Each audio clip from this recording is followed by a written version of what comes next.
Good evening. I call to order the regular meeting of the City Council, City of Lakewood, Colorado on November 26, 2018 in council chambers. Will the clerk please call the roll?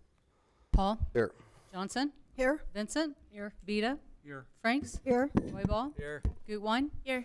Skilling? Here. Harrison? Here. Abel? Here. LeBure? Here. You have a quorum. Great. Thank you. Welcome. Thank you all for taking the time to come out tonight. And for those who may be tuning in online or checking us out on a later date, we appreciate that. If you do have a cell phone in chambers, appreciate it if you would put that on silent. And if you will please rise, join me in the Pledge of Allegiance, or remain standing for a moment of silent prayer. Thank you.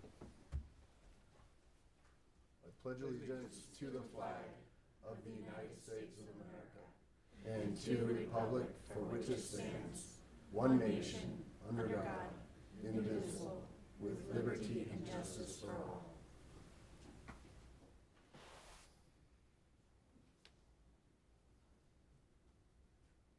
Thank you. Please be seated.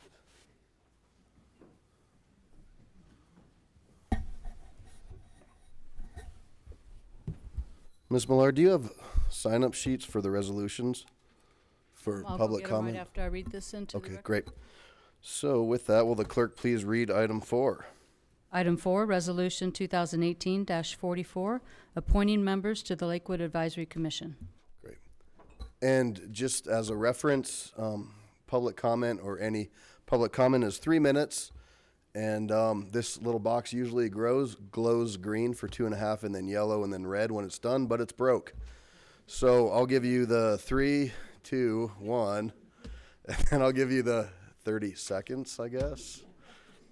And then I'll politely let you know when you're at 0.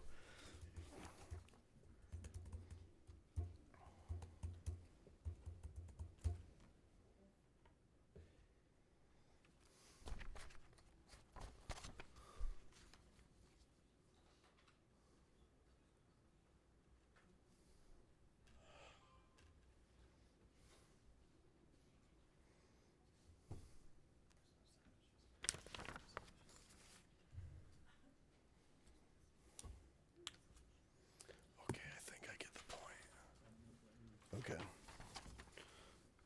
So normally there would be sign-up sheets for the resolutions, and we don't have those. So item 4 is appointing members to the Lakewood Advisory Commission. So if you had signed up to speak on public comment, but you wish to speak on the resolution 4, 5, or 6, we'll just ad lib a little bit. So I'll open the public hearing on resolution 2018-44, which is appointing members to the Lakewood Advisory Commission. Does anybody wish to speak to that? Okay. Good evening.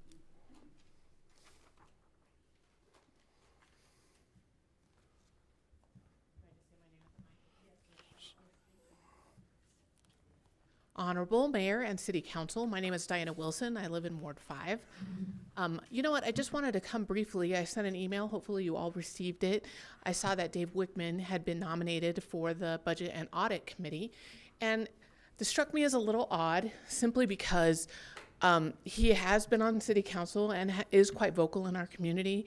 And I always thought of our committees as an opportunity for people that we don't see all the time to really learn about our city, to be a member of a committee, to learn how we function as a government, and hopefully become more involved since they had the opportunity to be on a committee. So it's the first thing that struck me. The other thing that struck me is the committee is already kind of heavy on Ward 4 representation, and I would assume that the councilors would like to see some diversity on our committees to make sure everybody is as well represented as possible. And then lastly, I had the opportunity to serve with Dave, and I know that there were a few conflicts with staff members, so it seemed a little odd to put them in a position where they would have to deal with him regularly. So I just wanted to come in person and ask you to please reconsider this nomination, to perhaps, if you didn't get enough candidates, if that was the issue, maybe promote it a little bit more heavily and try and get some more applicants, because I really think it would be appropriate to have diversity on this committee offer somebody who hasn't been as involved in the city the opportunity, as well as, maybe somebody with not quite as loud of a voice as Mr. Wickman has had in our community and continues to have. So he's obviously well represented, not only by himself, but I believe several of you are pretty close with him as well. So I think it's an opportunity for fresh voices, and I hope that you would take my email seriously, and thought I'd come here to reemphasize it as well. Thank you for your time. Great, thank you. All right, any other public comment on resolution 44, which, 4, 5, or 6.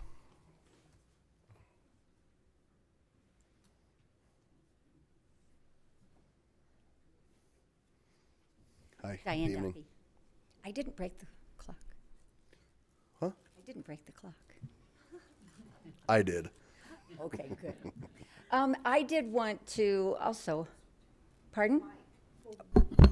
I also wanted to talk about the appointments tonight. You have a selection committee that has worked long and hard on this, and I want you all to think about when you were running for city council and how much you knew about our city. More appropriately, how much you loved our city. And now that you've served on council, how much you know about our city, how much you've learned, how much experience you've gained. And Mr. Wickman served 8 years. I'm sure he knows a lot about our city.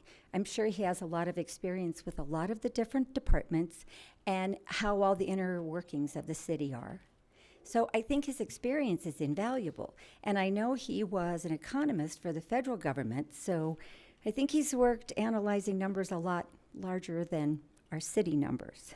Not that they're any less important, but he has had a lot of experience with that. So I applaud the selection committee. I think you've done your homework, and thank you. Thank you. Okay, anybody else? Ms. Duffy, did you still want to stay on the public comment roster? Nope, I'm done. Okay.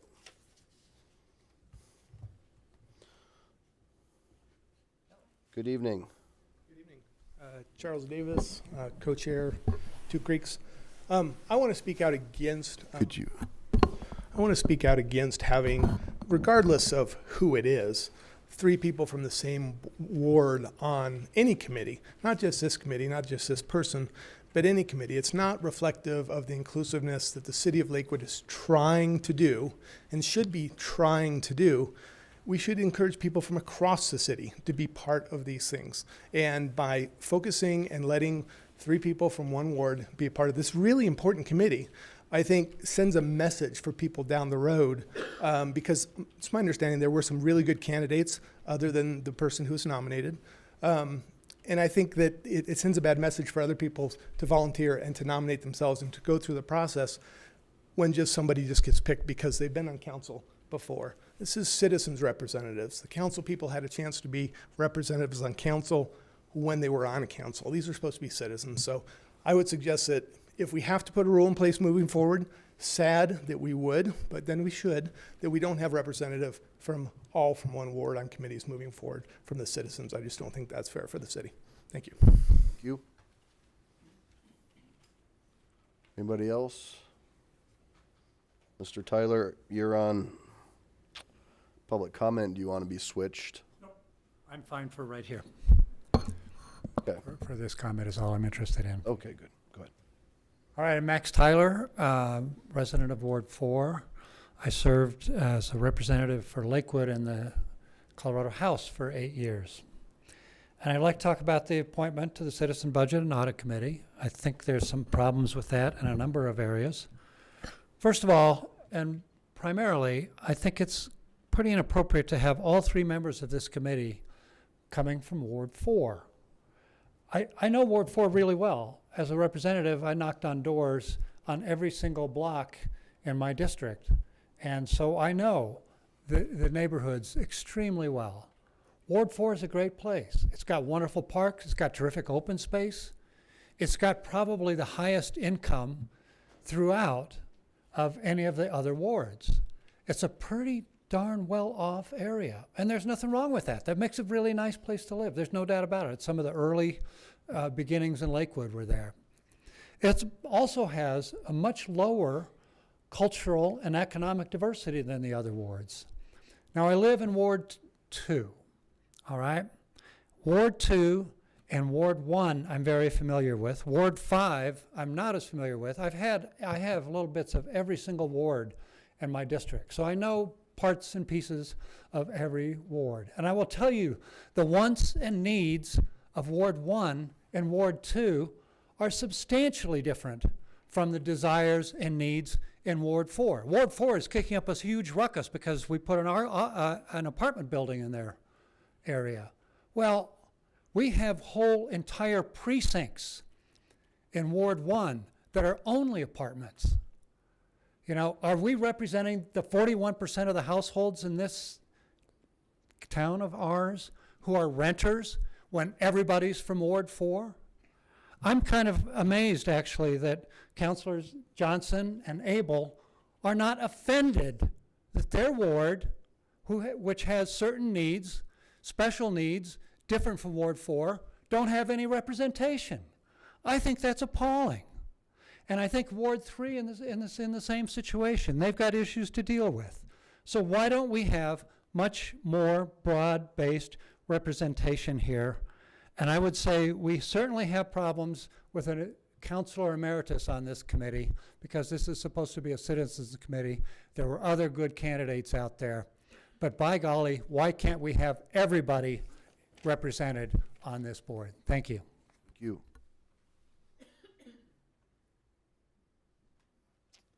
Hello, are you on one of our other sheets? Yeah. Okay. Give me your last name. Griffiths. All right. Tina. Yep. Go ahead. Hi, Good I'm, evening. how long has Ward 4, first off, carried the majority of the representation on this budget and audit board? I'm a little concerned that a whole lot of attention is being paid to, oh my gosh, it's Ward 4 and Ward 1 and 2 aren't being represented, and I have a problem with that. This is a budget and audit.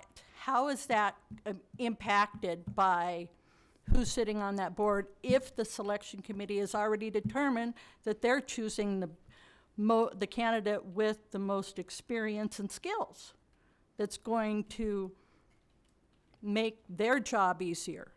So I support Dave in this. I think he would be a really good person to do this. I don't think city council people should just be X'd out when you're no longer sitting where you're at. So I really do think that, I hope you would support Dave in this. I really do. Thank you. Thank you. Anybody else? Tina, do you want to be taken off the public comment rest? Okay. Mr. Ash, you're on both. Do you want to be taken off the public? Well, I wanted to speak to this question too, and then I have something else I wanted Yep, to. go ahead, please. Okay. With regards to the Budget and Audit Committee, I recently had the opportunity to read through the City Council Policies and Procedures Manual, because I'm just want to know what's going on. And when I first read it, if this was the one adopted by you back in May, it said that members of the Budget and Audit Committee were to serve 3-year terms, a maximum of 2 terms. So I contacted the city clerk, who told me that we currently have somebody who's been on the committee since 2006 and another person who's been on it since 2010. So Councilors Harrison and Gutwein informed me at a ward meeting that I attended with them that that is something that is new that you just added in May. And to the people who are kind of disputing whether or not everybody should be from Ward 4, as I understand what's going to happen is Mr. Wickman is going to start serving and be appointed tonight if you folks approve that. But because of this new rule that you have adopted that you can only serve 3 years, 3-year terms, and only 2 of them. The other 2 representatives, who I did not know lived in Ward 4, which it sounds like they do, they are going to be transitioned out. So once the next person is replaced, probably, I don't know which one is going to be replaced first, but there will be opportunities to get somebody else onto this committee who does not live in Ward 4 when these other 2 people are termed out or changed out because of the new rule that you've put in there. Great. Thank you. Anybody else? Okay, so this is for item 4, 5, and 6. So one is the advisory commission, one is budget and audit. one is Victims Assistance Compensation Board. Yeah, you bet.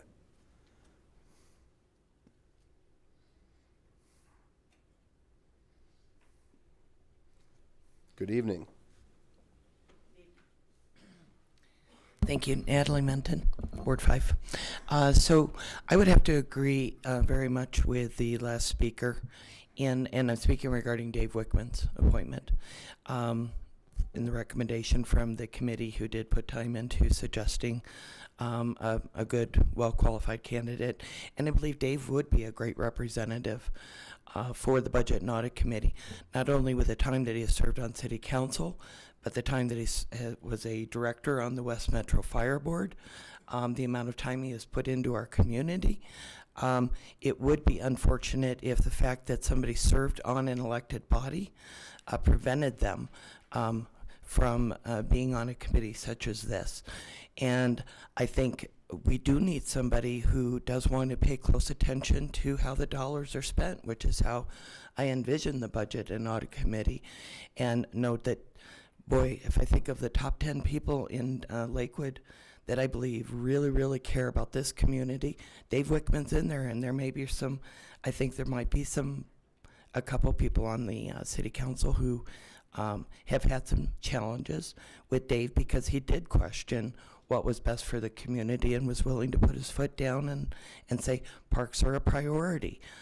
We need to address growth and development in Lakewood. So I hope that Dave will be put on and the others will be phased out because we need that fresh thinking on that committee. Dave would bring that. And then you can address somebody from Ward 5. You know, I might want to serve on that committee at one point. I think I'd have a lot of fun. So that's it. Thank you very much. Thank you. All right, anybody else?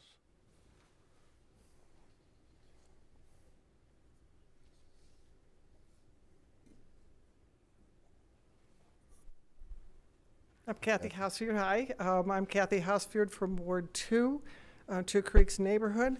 I think, from what I understand, that there were some very qualified people who applied for this position. But and I'm going to go back, putting 3 of them from Ward 4 is not what should have happened. So you should have looked at how it's spread around. It's how it looks. I know that I have been on committees with Mr. Wickman, and I know that he doesn't always show up to them. So I hope he is, required to show up at these meetings. But you have to go and say, what does it look like to the public as to what you're doing here? So that's my opinion. Thank you. Thank you. All right, anybody else? All right, I'll close public comment on items 4, 5, and 6. I'll ask for a motion on item 4, which is the Advisory Commission. Mayor, I move for the adoption of Resolution 2018-44. A second. Okay, we have a motion and a second.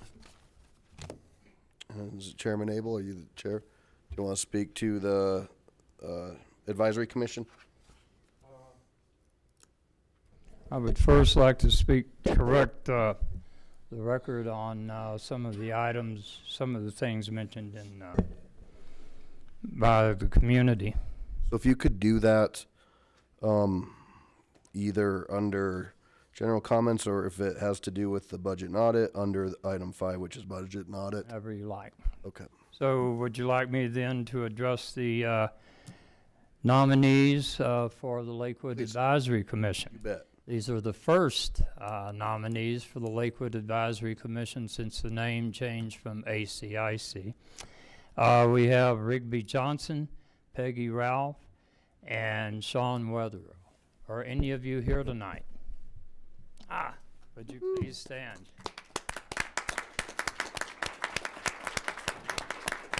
I guess maybe we should vote first. I think we did just now. All right, we have a motion and a second. Please cast your votes.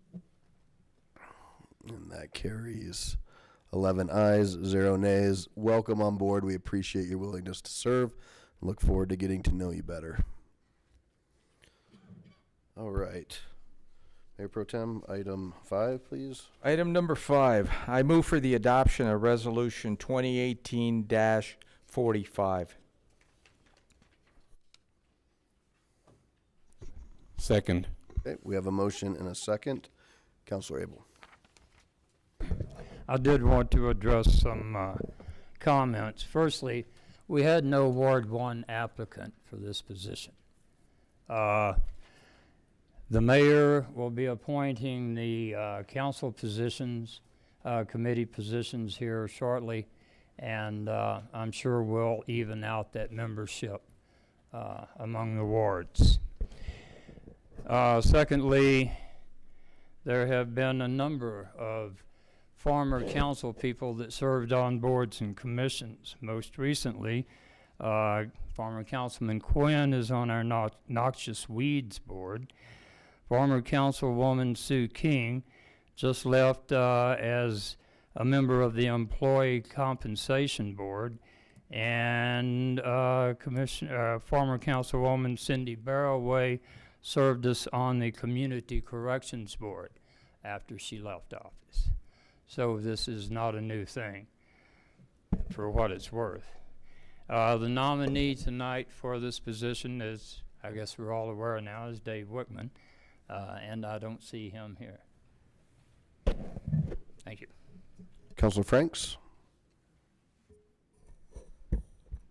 Thanks, Mayor Paul. Well, I think some of this discussion may be coming as a surprise to some in the community, so I thought it might be a good opportunity to make sure that the audience members here and folks watching from home have a little bit more information.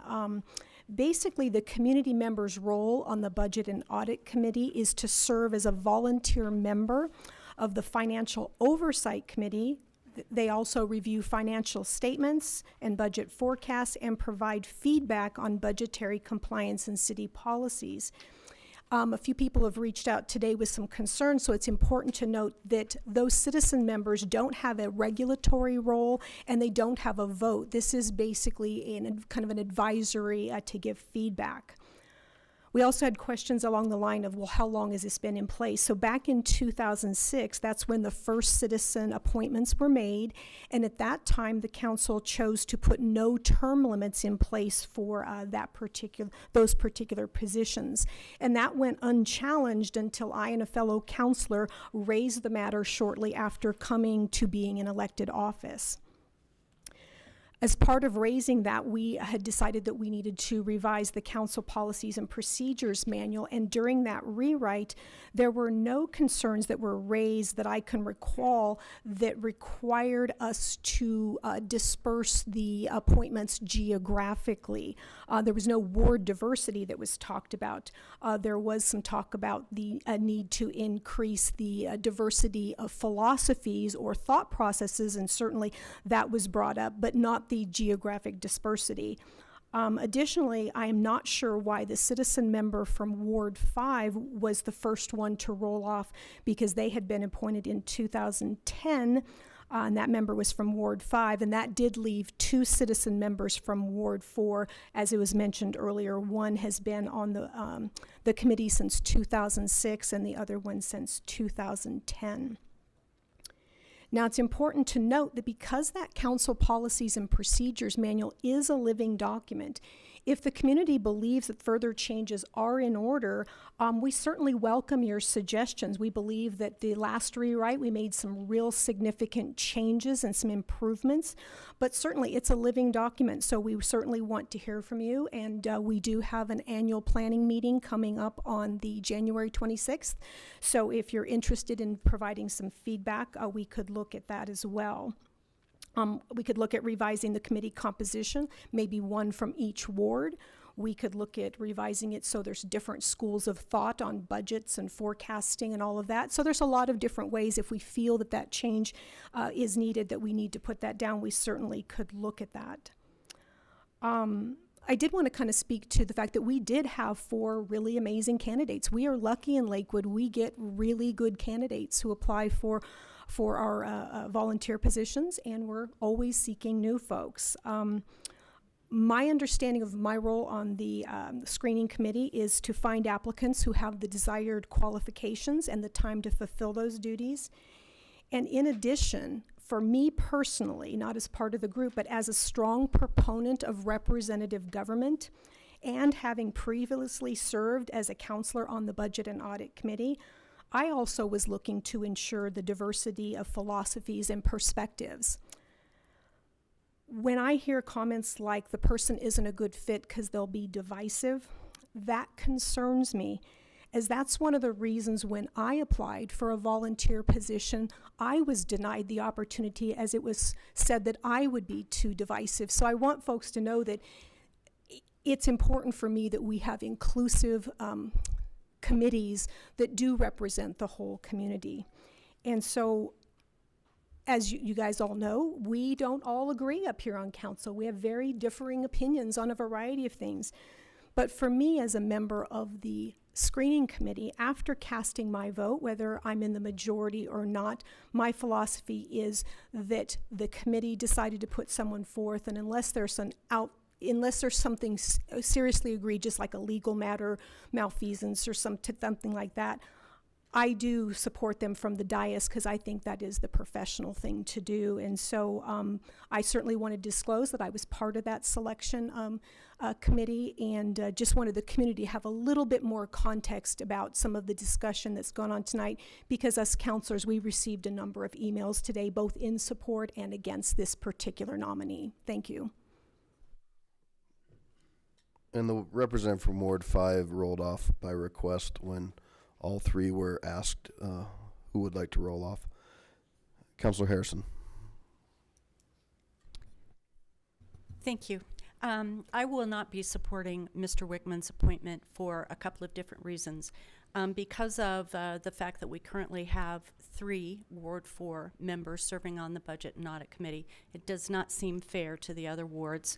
I think that we needed to, as a committee, go back, and if we didn't get enough, we need to reapply, re-advertise, and try it again. I don't believe that it's fair to have that much representation. Even though the other people will be rolling off, it's still a year where there's 3 members, citizen advisory, that would be from Ward 4. It's not fair. Also, Mr. Wickman, even though he has been a voice and even though he has been an economist, he's voted to oppose our budget several times in the past. And I'm not sure that when you're a counselor up here, you can have good discussion, but I don't know that voting no all the time makes a budget be better. And that's what we saw from Mr. Wickman in the past. I'm not sure that I can support his nomination. Thank you. Councilor LeBeer. Mr. Mayor, thank you. If the council would consider, I'd like to propose amending the motion to approve Resolution 2018-45. My amendment, if adopted, would postpone the adoption of the resolution until January 14th, 2019, and resend it back to the screening committee to interview and continue to weigh all the options. And if I may, I'll be happy to explain why. I've had a lot of constituents from my ward reach out to me and state their objection to this nomination, the committee's recommendation. While I don't know the nominee very well, and I know that this would come as an inconvenience to him, I welcome his willingness to serve, and I appreciate that. I think these approvals are generally routine and don't usually generate much community response. However, in light of such response, and because there isn't any pressing business in front of the Budget and Audit Committee, I think the committee should take another look at the committee or the community's input and give some additional time just to consider how best to move forward. So, thanks. So is that a motion? Yes, sir. Second. Okay. So we have a motion and a second. Motion as stated would be to postpone till January 14th. Yes. And send back the proposal to the Budget and Audit Committee. Back to the screening committee, just to have them take another Screening look committee. at it. Okay. So motion and second. Let me write down who had their lights on real quick. Who am I missing? Okay. Will you please clear the or actually that's me, never mind. Does anybody wish to speak to the motion? Counselor Vincent?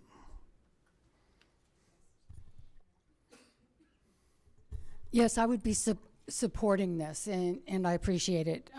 Jacob and I are Councilor LeBure and I are from the same ward, and we have had a lot of feedback and a lot of input as to this. I'm a member of the screening committee too, and I have some very strong feelings that even though you may or may not, to the other counselor's viewpoint,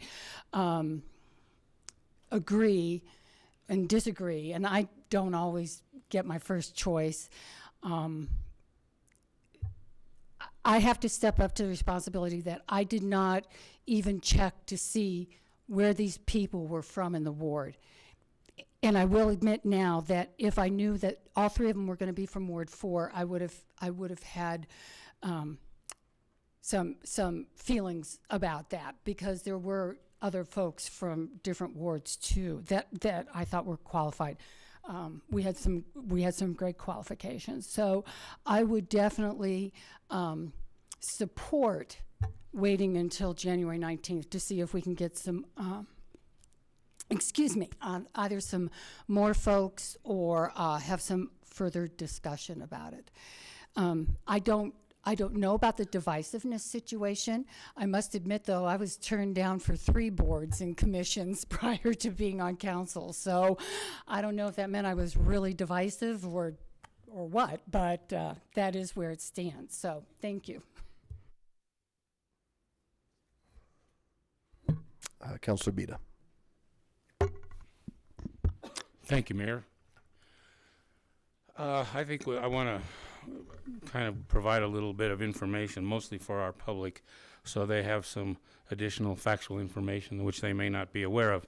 First of all, this committee that we're talking about, Budget and Audit, consists of 6 individuals, 3 from the community, 3 non-counselors, and 3 counselors.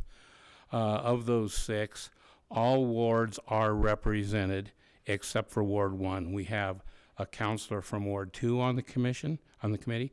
We have a counselor from Ward 3, and that's me, on the committee. We have a counselor from Ward 5 on the committee. And then we have the individuals, and those are all counselors, and then we have the individuals from the citizens who are from 4. So the only one that is not represented right now is Ward 1. And as Councilor Abel pointed out, we didn't have any applications from Ward 1. So we didn't have the choice to make that. Nevertheless, I will say that I was on the screening committee. I want to make it clear that I agree with everything that Councilor Abel and Frank said. The committee is not a training ground.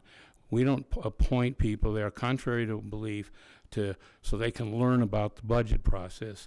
The budget process, admittedly, is a complicated process. It's not easy. But if you want to learn about the budget process, the first thing you can do is go on the city website and read the budgets for the last 3 or 4 years. They're only a little less than 600 pages each, but that'll give you a chance to get submerged in the budget process. You can also go into the website, our Lakewood website, into the Lakewood I forget what it's called, but you can go in there and look at all the checks that are being written, the actual payments. Lakewood Ledger, thank you. So you can actually track what we spend money on, down to the penny. So those are all available if you want to learn about how our city spends money. We need people to come into the Budget and Audit Committee who can hit the ground running, who are well familiar with the city business, well familiar with the auditing process. This candidate fit that need. He was well qualified on all respects, and in fact, he was the most qualified based upon our interviews of the committee. Not only was he a former counselor and knows the business of the city, but he's also an economist for the federal government as a career for many years. And he's very familiar with the government budgeting process. It is true that he is outspoken at times, and that sometimes there are folks that don't agree with Mr. Wickman. But here's the thing, on this committee, we felt that it was critical to have someone who has a different point of view, who has a critical analysis of the budgeting process, whether he's agreed with or not. So we needed that. We welcomed that criticism, that critical analysis. In our mind and the committee's mind, I think I can speak for at least some of us on the committee, it was more important for us to have a diversity of thought rather than geography. It's people of different ways of looking at the spending and budgeting process.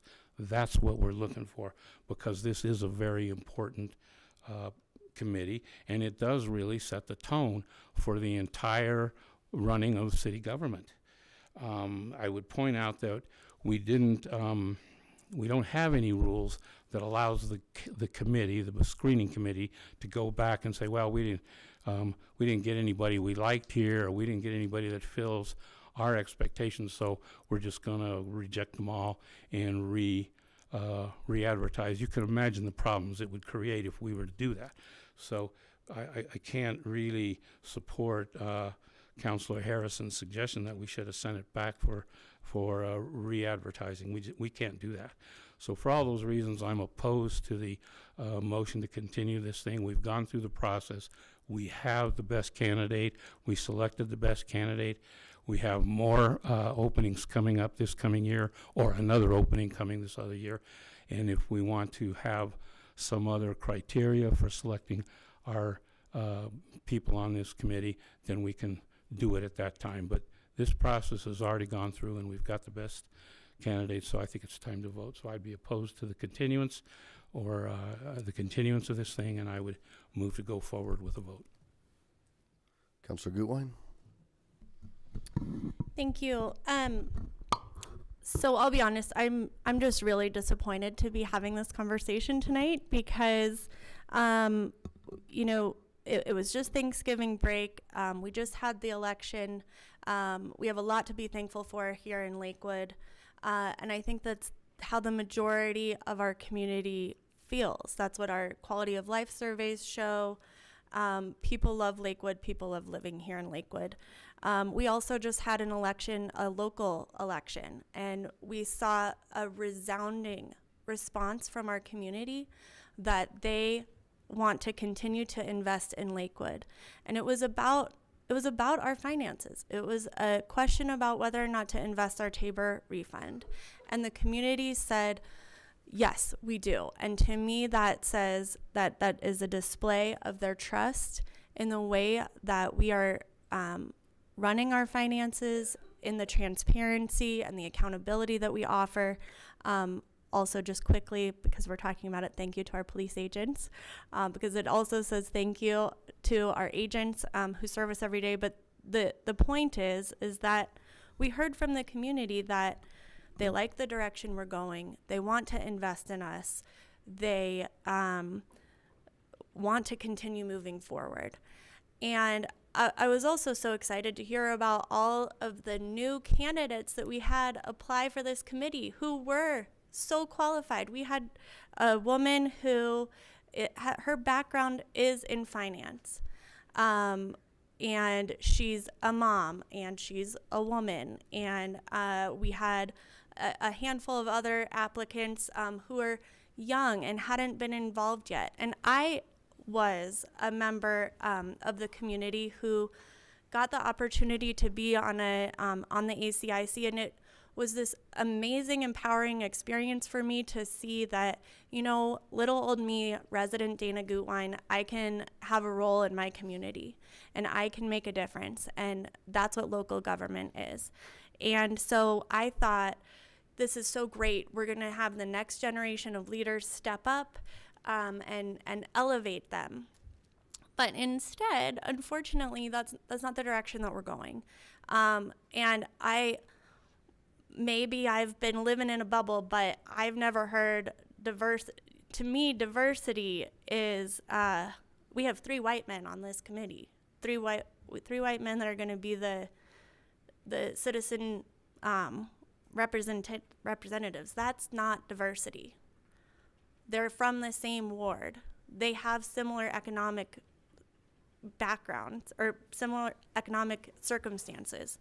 I mean, I just think that's pretty obvious that that's not what diversity is, and our community does value diversity, and we are an inclusive community. That is what our sign says, and that is what I think a lot of people value that. I don't think I'm the only one.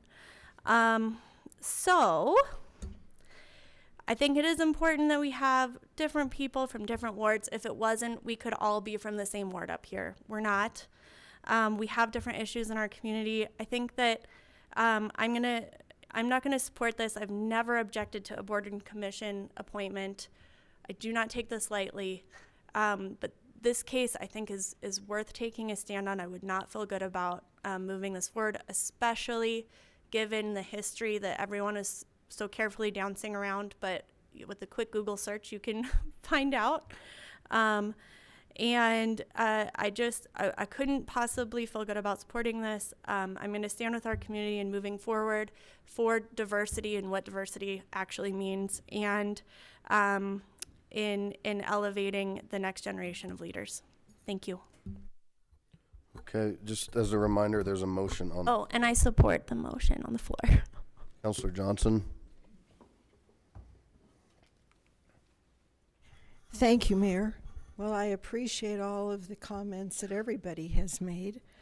I have sat on the Budget and Audit Committee, and I can say on a personal level, it is helpful when you're on that committee if you have had a background in finance and in money. You do ask better questions. You do understand the process better. As Barb said, this elected body, with the hard work of Barb, actually reviewed and redid our policies and procedures. There was one oversight that was corrected, and that was that the Budget and Audit Committee did not have community members who rotated. And it was stated that there was one member on there that was on there for 12 years. This is not a lifetime appointment. And so I think that was a very appropriate change that was made.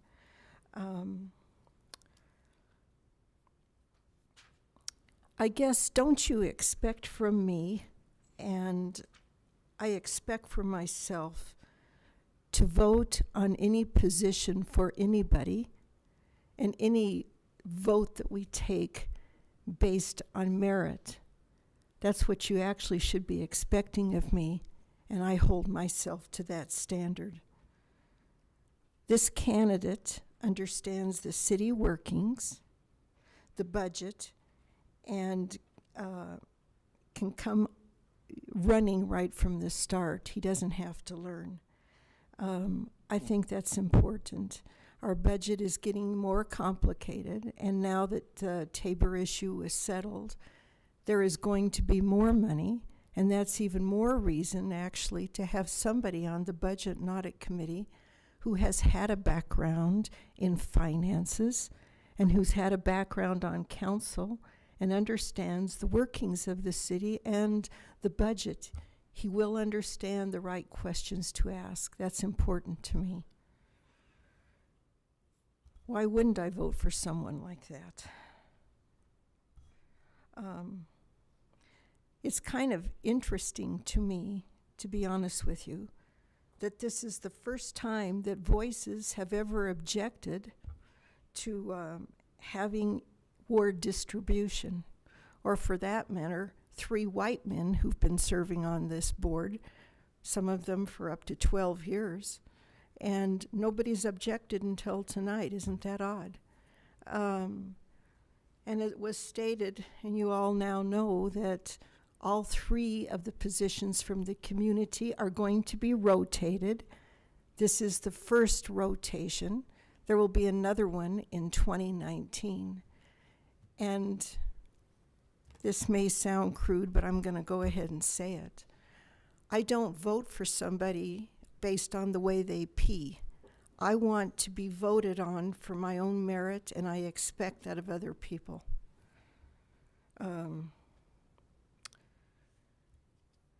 Frankly, when the other members were voted on this committee up to 12 years ago, I don't know if anybody at that time took critical notice of what their qualifications were.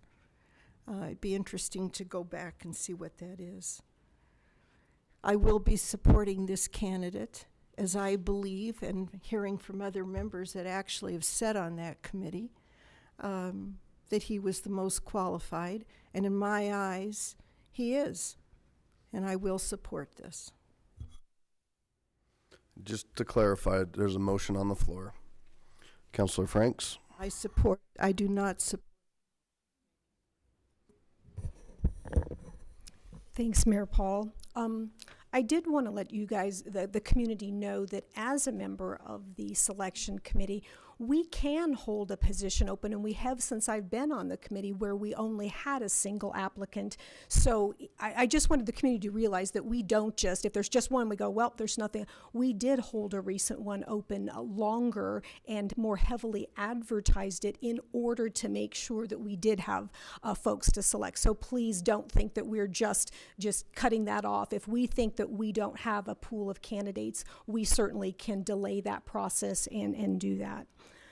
Speaking to the motion, what I'm concerned about is that all of us on council, we're on a variety of committees and we're asked to do work. And we invest heavily in that work, and then we put a recommendation forward, and the council body tonight can decide whether to vote yes or no for that, but that's the normal process. And I'm concerned about reacting positively or negatively to all the external factors. There's only a handful of us that saw all the applications. There's only a handful of us who interviewed all the folks and then who deliberated quite vigorously, as we always do, to come up with who we were going to put forward as a majority. There have been in the very recent past a position that actually did have regulatory and voting power, for which I voted for a different person to be nominated forward. And the person I wanted did not make it forward. And I supported the person who the group decided to put forth. I believe that's how the process is supposed to work. And couldn't support this motion because what it does is then to my community who said, well, then why didn't you push back against the candidate for that board because we thought they didn't maybe meet certain criteria. We're asked to do a job, and we took it seriously. We read all of the information. We ask every candidate the same set of questions to make sure it is as fair as possible. This screening committee took it upon ourselves to rewrite all of the questions because we felt that the ones that we were being asked to ask of each of these different boards and commissions were not quality questions, and so we took it upon ourselves to take the time to rewrite them, to make them flow well, and to ensure that we elicited all the necessary information for decision making. I, therefore, can't support this motion because what it does is say that all of my hard work and all of the dedication and those folks coming forth, that can just be undone by public sentiment who has a fraction of the information that we have. I believe that we need to follow the process, or we need to disband the screening committee and have them all come before the entire body. Councilor Abel? My concern arises from the objections to a nominee because of his political views. I do not vote for people in the screening committees because their politics agree with mine. I don't vote against them because their politics don't agree with mine. In fact, a few months back, I voted for a fellow to go on the ACIC who tells me he's going to run against me in the next campaign. But I voted for him. So why then are we making this a political matter? And I'm sorry, but I also heard a bit of ageism creep in here.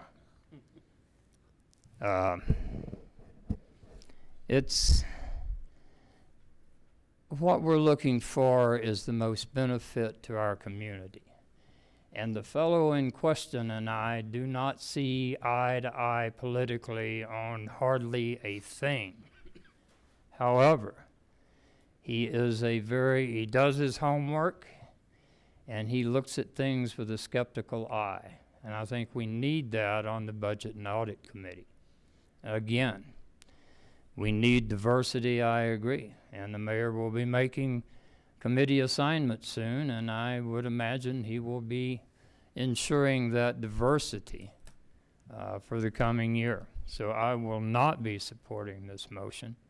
I think it is egregious to have a committee consider the relative merits of a group of folks and come up with one nominee and then have the body say, oh, that's not the fellow we wanted.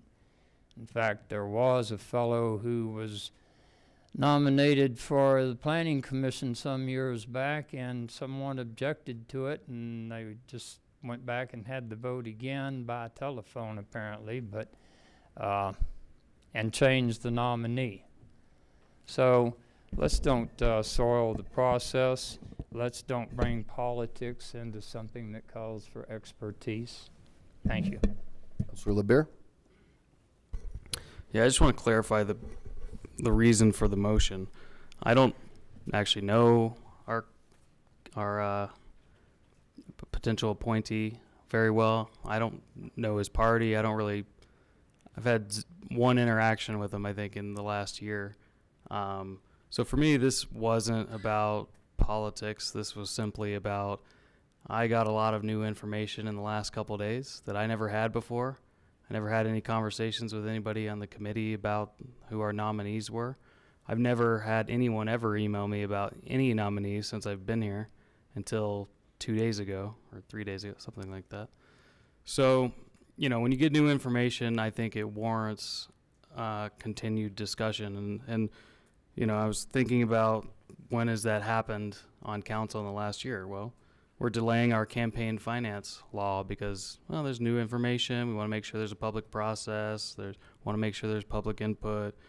We delayed our fee in lieu discussion because a similar thing. We wanted more input, more people in the process. We found out there were some other ways we could do some things. We added density factors and things like that. The Dino Ridge issue that's happening, or Dino Ridge issue, Dino. Issue that's coming up right now. People want to go back and look at this contract for, you know, years ago, the previous council. I get new information. I want to look into it.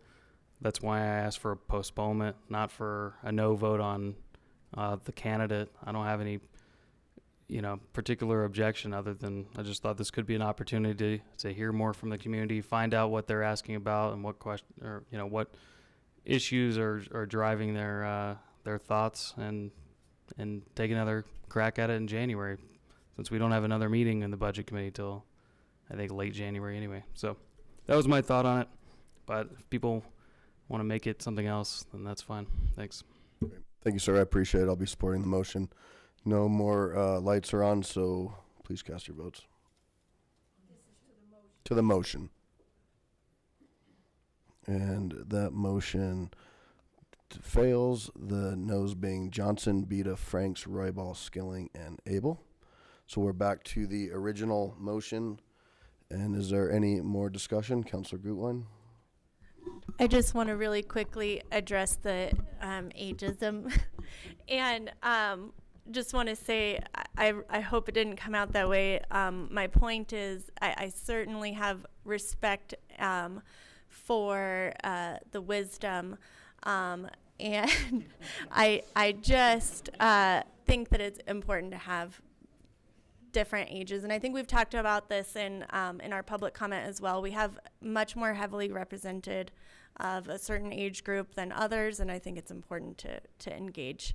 So my apologies. None necessary. Councilor Beta? Thick skins. Thank you, Mayor. Just one other quick item of information. These screening committee meetings are open public meetings. They are advertised ahead of time. They are open to the public, open door. So the public has an opportunity to sit in on these, and we can take public comment if there is any. So it's not like that this has been some sort of a closed door kind of situation. That's not the case at all. Councilor Vincent? Yes, I just wanted to say, I feel like I'm a part of that old Far Side cartoon where he was looking at two doors and said, damned if you do and damned if you don't. And that is really how I feel right now, because I do believe in the process. And I do believe that true consensus means that I may not get what I want, and there have been issues where I haven't either, but that you should support that that decision. However, I have never heard about a candidate before either, so I'm a little flummoxed. I thought when I ran for council that I knew exactly what was coming, as far as people probably yelling at me, not liking me, you know, all sorts of things like that. Never did I think that we'd have a decision about member or an appointee. And although the screening committee came up with it, it is a council decision, first and foremost. So I will likely not be supporting this candidate just because I've heard so much from the community. And again, I'm very serious when I say I feel like I'm in front of those two doors. I'm in a no-win situation here. I'm going to make some people angry no matter what happens. So I'm just going to have to be prepared to step up to that and be able to address that. Thank you. Okay, so I have probably the most history in being seasoned, I guess, or being an old member of this body.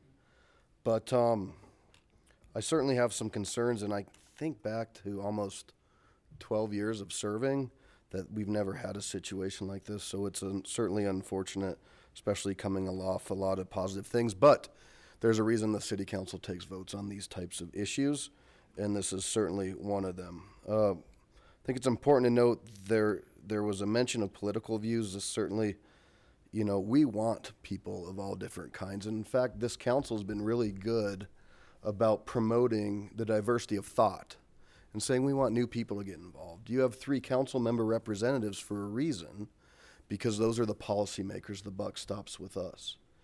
So to say you have somebody that would fit right in that mold because they were a former council member, I think that misses the mark of what a citizen position is on this budget and audit committee. This is to bring somebody who has potentially a blank slate or has private sector background. And so I think we really missed a great opportunity. And I think it's certainly unfortunate. And I know we've heard a lot of different comments, and so I will wrap mine up. But I certainly think that we need a fair representation amongst our wards. This council's been adamant about bringing on new people, and this is just not an example of bringing on new people. And lastly, we have an obligation, or I feel I have an obligation to our community to make sure that not only our staff members feel safe, but residents who may be serving on that board feel safe and don't want to end up in a newspaper or an electronic publication being criticized potentially because of their views. And I think I owe that to our city staff as well, to make sure that they're safe. It's one thing when there's conduct unbecoming of a council member and you are elected by the body, but when you're appointed to a role, I think we all need to be cautious and take that into consideration. So I certainly will be voting no, first time ever, hopefully the last time, and I will go forth and support council's position, but I'll also always be there to support our citizen representatives on that committee, as well as our staff in any way, shape, or form if anything arises. So with that, please cast your votes.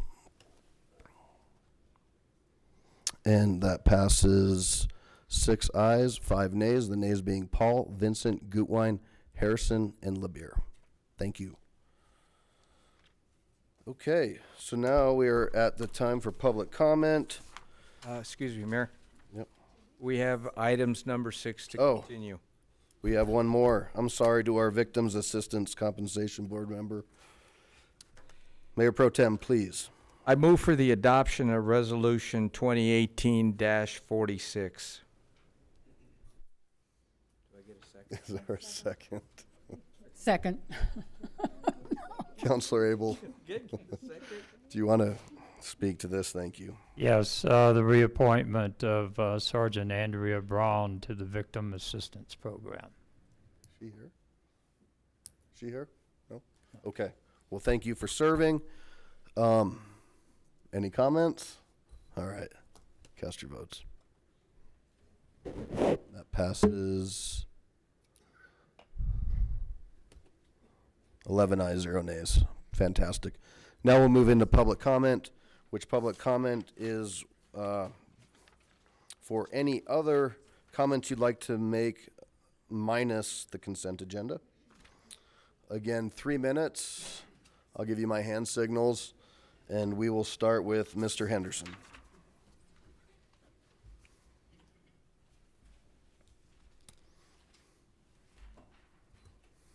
Good evening. Welcome. Good evening. Well, thank you. It's nice to see you all. I have another individual, Gary Greaser, who also signed up and is willing to share his 3 minutes with me. I don't know if it's possible to pool at this session or not. Sure. So we'll take you off the list, and there should be a separate pooling sheet back there for future reference. If it's not, we'll make sure that they're there. So we'll go back to 6 minutes, please.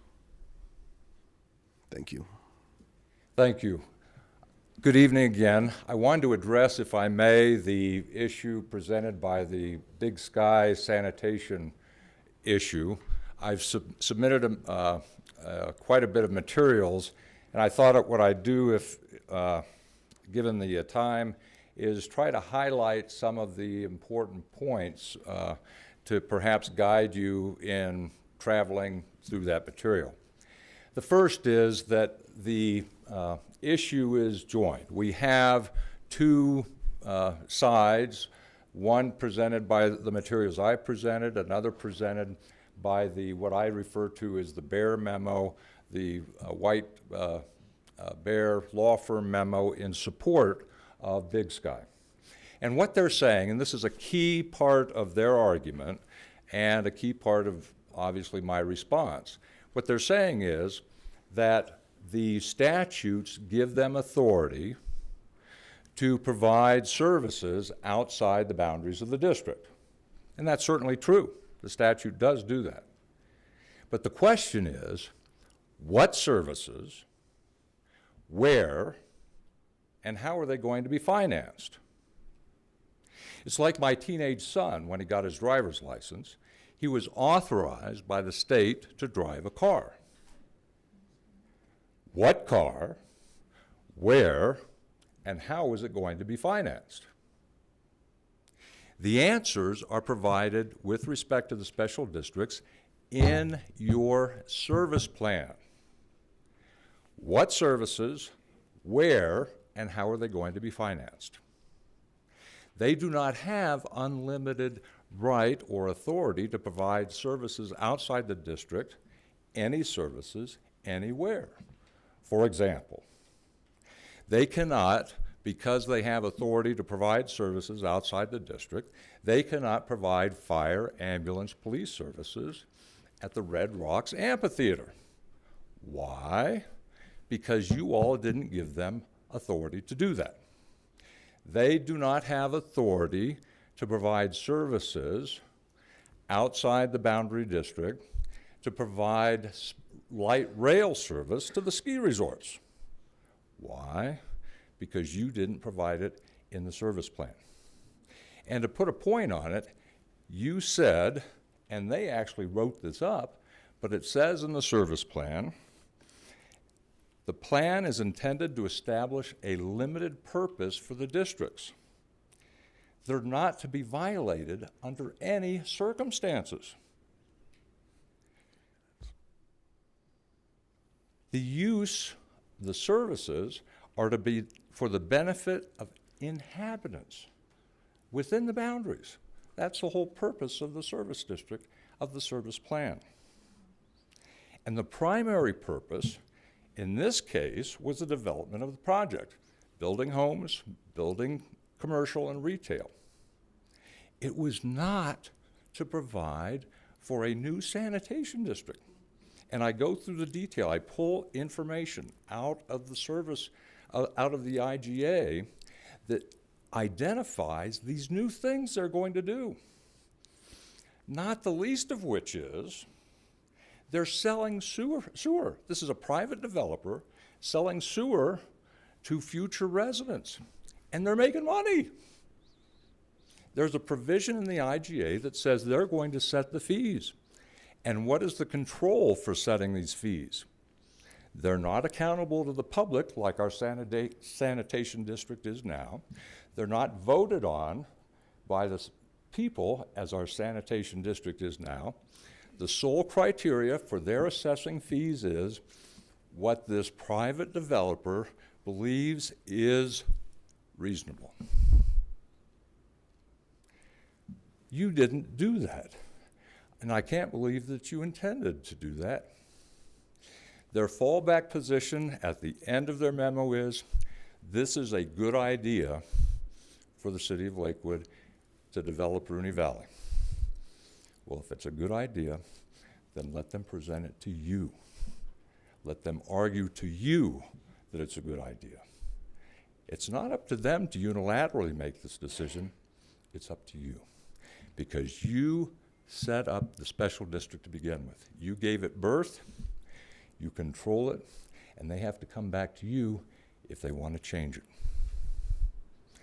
Thank you. I look forward to continuing the conversation and hope to be able to speak to you again.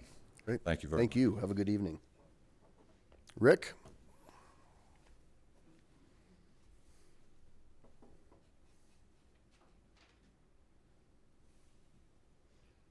Welcome back. Good evening. I have a question, but it's probably more of a request for clarification, if I could. I mentioned to you earlier that I had occasion to read the City Council Policies and Procedures Manual adopted by you back in May. And recently we adopted a budget here in the city. You folks voted on it. And I was sitting in my usual spot the night of first reading when Mr. Dorr gave his presentation. And it was mentioned by council comments after his presentation that the budget that was being presented was in fact a deficit budget. And being a layperson and not understanding budget, sitting over there, I kind of like, what? We're proposing a deficit budget, which did not make sense to me as a former business person.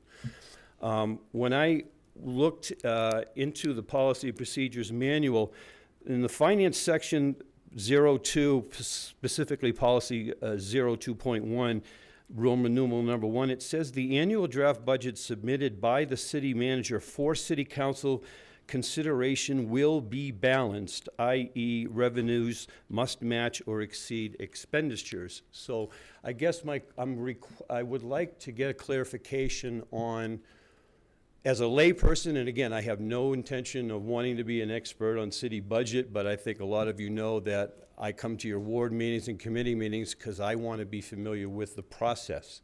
So as I'm reading this here as a layperson, it says any budget proposal that comes to you must be balanced, but yet not only was a deficit budget proposed to you, but 2 weeks later at second reading, it was voted on and passed. So if somebody could kind of clarify, because maybe I'm not understanding this verbiage correctly, I'm looking at it as a deficit budget was proposed and accepted, but it says right here in your policy manual that it must be balanced. So, thank you. Thank you. Mr. Willie, come on down. Good evening. Hello, I'm Roy Willie. I'm from Ward 1. I'm representing the Lakewood Acres Irrigation Company tonight. And we were here, hopefully it's going to be a little strange, but this is not a contentious thing that I'm going to talk about. Well, you can have 8 minutes. 8 minutes, cool. We were here last spring because we had some concerns with the stormwater project that was going in near the high school down Independence Street. And I wanted to come back tonight and actually just commend the engineering department for how well they worked with us on this issue. You know, they were very responsive to our needs, really did a good job.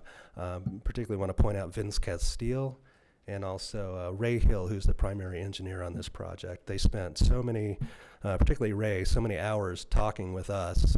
They actually went out with us, walked the site, and came up with a solution that benefits both the storm runoff, mitigates that, but also allows our lateral to continue running where we had concerns that it was going to stop before. So did a really great job with that, and I just wanted to thank them publicly because I think it's a due.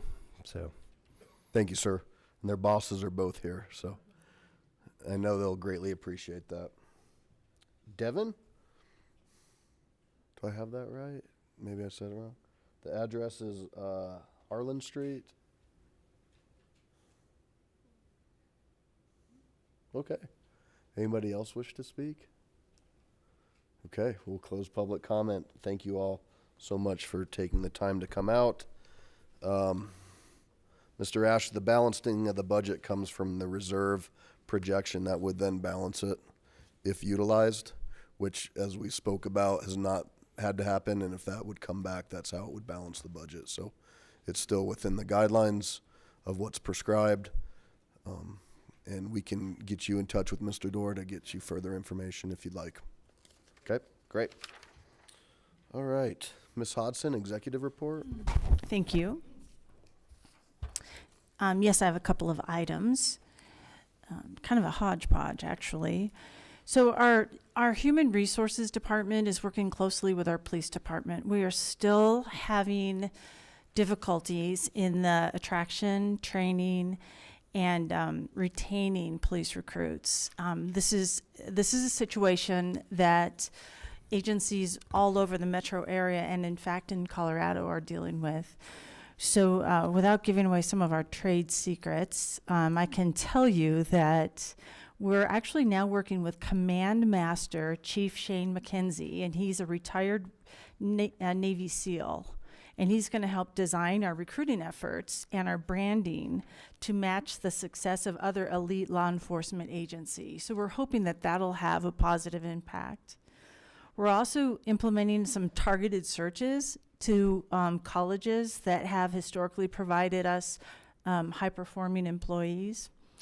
We're expanding the number of feeder roles within our own employment areas to see if we kind of like creating a farm team, if you will, so that potentially we can help grow some of these professionals into positions of agents. And there are several other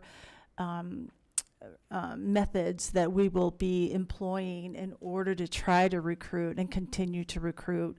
We're so fortunate that now we have the funding to hire. It's just a matter now of finding people and retaining and who want to make a career out of law enforcement. It's more difficult than you would think, but we're working on it. And as these methods are employed, I'll let you know if we're finding some success. Also, some good news, Jefferson Green Park, do you know where that is? It's in Ward 5.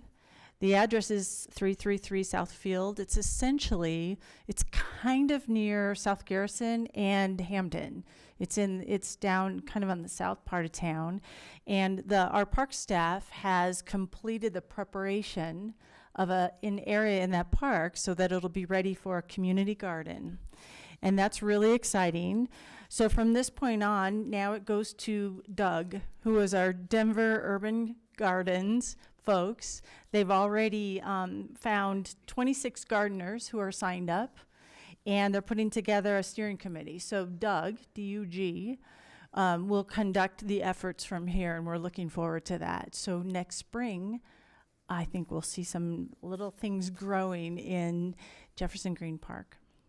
Ms. Hudson, could there maybe be an extra 3 on there? 33333. There we go. Oh, how many did I say? There's 4 3s. Yeah. Oh, forgive me. It was an economy We're kind of thing. Hampton, 3333. South Garrison and Hampton, roughly. Thank you. Thank you. Okay, so I've recently met with our team of counselors, Counselor Vincent and Councillor LeBure, and we met for about an hour and a half and are putting together the details around our upcoming council planning session. So without giving those details, because some are still to be determined, I want to make sure you know that the date is secured as January 26th, probably about all day, 8-ish to 5-ish. And we'll be down at the Orchard Room at the Heritage Center again, so please know that that's a final date and time and location. The other thing we agreed to is bringing on the same facilitator that we've had for the last couple of years. People seem pretty happy with her. It's Heather Bergman. And we're working on speakers. We made some calls last week, and because it was the holiday week, we're hoping to hear this week in terms of who those folks are or who they will be. So I'm going to ask Councillor Vincent and LeBure to make that announcement probably at our next meeting once we have some more detail. So we can look forward to that. Here's some good news. In the upcoming holiday season, Colorado Mills is opening some really big tenants. The Nike store was recently opened, and Forever 21 is going to be open. Those are both really popular big revenue stores and real favorites for our community. So Forever 21 is a very large store, and it's a popular one for a certain population. So that's cool that that's going to be open. Okay. We've had some interesting conversations with the campus pastor at Red Rocks Church. And Red Rocks Church is at Hampton and Alameda. Harlan and Alameda. Well, now I'm all disheveled. So Harlan and Alameda, it's a church. They actually have purchased that property, so they own that property. And because of their success, we're finding some struggles with parking around that area. Their parking holds 375 parking spaces, and the auditorium holds 1,200. And it's a popular church, and they do great work for our community. They hold several services. So the police chief and myself, we met with their campus pastor, whose name is J.B. Powell, and what a great person. And he has already come up with all kinds of potential solutions to remediate the issue of congestion and parking in the residential area. I asked JB if he also would be willing to attend the ward meeting on a very short notice, and he did that. And I understand that was a really productive conversation with some of our citizens, so I was glad to hear that too. So we're working together with the people at Red Rocks Church, and it feels like a nice partnership. They have agreed, we recommended that they hire an extra duty cop for a while for enforcement purposes, and they've agreed to do that. We've also assigned the community action team, a member of the CAT team, to work with them on some of these issues. And together we're exploring other solutions. So I think that's really positive, and I'm grateful for their spirit of partnership over at that church. We have made some agenda modifications in our continual effort to share information and to make information really clear and efficient for you. And here are some of those. Resolutions with a presentation will no longer be placed on the consent agenda. They will directly follow the consent agenda. So the consent agenda will be reserved for items that are really routine in nature, but if we have a resolution that requires a presentation, we'll pull that so that, and we'll address that separately on the agenda, so you don't have to worry about pulling that. We'll do that. And we'll have to work out the bugs. It sounds like we had a couple tonight that we need to work through in terms of the sign-up sheets, but we'll do that. So thank you for bearing with us. There's going to be an increased focus by staff on the summary statement at the beginning of each staff memo, including a summary of the council action that's required. So we're going to try to be as clear as we can at the beginning and at the end of all of our staff memos.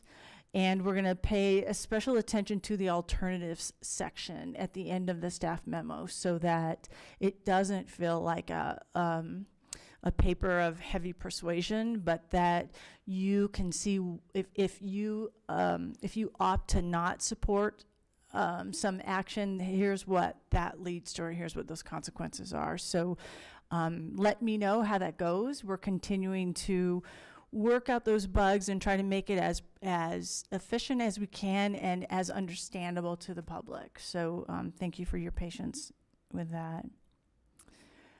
I think this has already been announced, but did you know that the Action Center met their challenge? So they met their challenge before the deadline of October 31st. So that was a $17,000 match that our community came up with. So we have held up our end of the bargain and paid that check.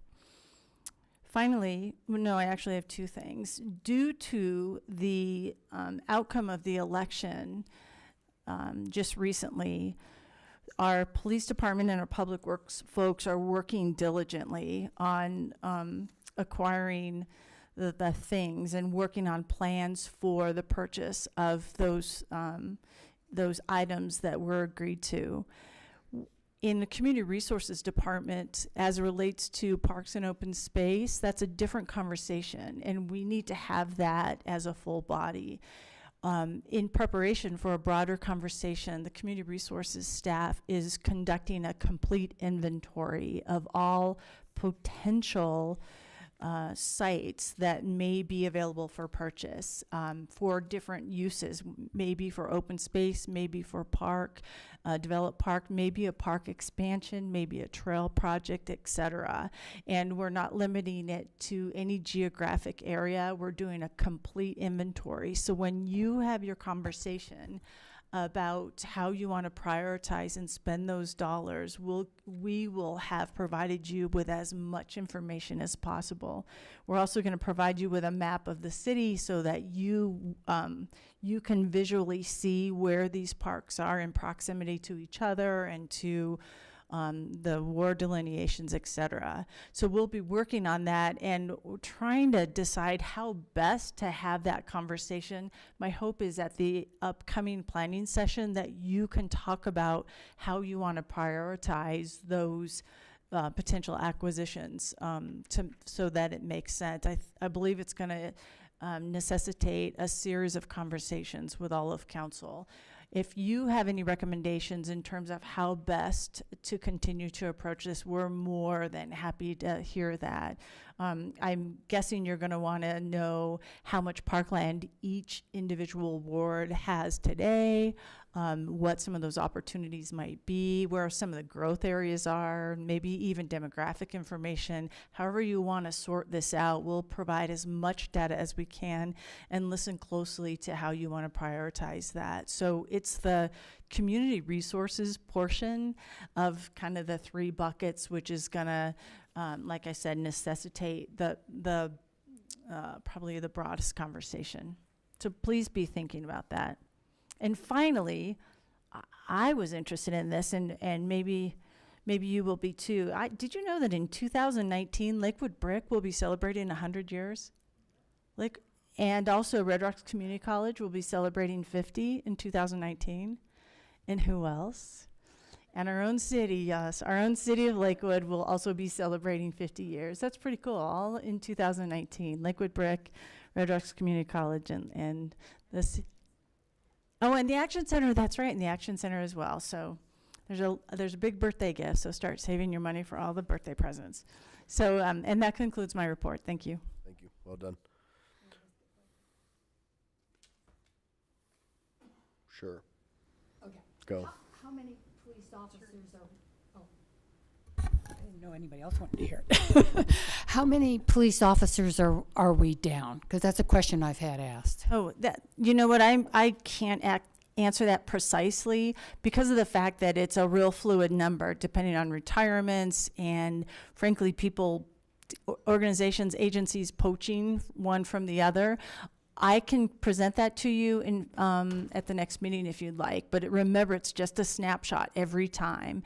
I do know that we're running 2 academies, full academies this year, just to try to keep our numbers up. So I'll let you know what authorized is and where we are at our next meeting, so I can do that publicly. Okay, thank you. All right, you're welcome. Again, thank you very much for the presentation and information. Before we do go into the consent agenda, I failed to mention upon us convening this evening that we came from an executive session and wanted to remind the community that no votes were taken, but consensus was given to direct legal counsel. So I want to make sure that that is part of the record. And now will the clerk please read the consent agenda? The consent agenda consists of items 9 through 13 inclusive. Item 9, Resolution 2018-47, updating the City of Lakewood 3-mile plan for annexations. Item 10, Resolution 2018-48, authorizing the execution of an amended and restated intergovernmental agreement to establish the West Metro Drug Task Force. Item 11, Resolution 2018-49, authorizing use of Lakewood's credits pursuant to Xcel Energy's franchise to bury electric distribution lines at the intersection of South Wadsworth Boulevard and Yale Avenue. Item 12, approving minutes of the City Council meetings. City Council regular meeting September 10th, 2018. City Council regular meeting September 24th, 2018. City Council regular meeting October 8th, 2018. Item 13, accepting minutes of the boards and commissions. Advisory Commission for an Inclusive Community Executive Committee meeting August 1st, 2018. Advisory Commission for an Inclusive Community Executive Committee meeting September 5th, 2018. Advisory Commission for an Inclusive Community Full Commission meeting July 18th, 2018. Advisory Commission for an Inclusive Community Full Commission meeting August 15th, 2018. And Advisory Commission for an Inclusive Community Full Commission meeting September 19th, 2018. Thank you very much. Nobody's indicated a desire to speak on any of the resolutions. I'll open public comment. Seeing none, I'll close public comment, and we have a couple presentations. So for item number 9, I'll call down Planner Bria Pafford to give us a PowerPoint presentation.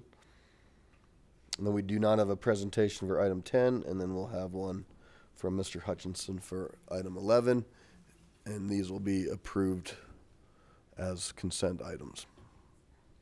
Or not approved, I guess. It's presumptuous.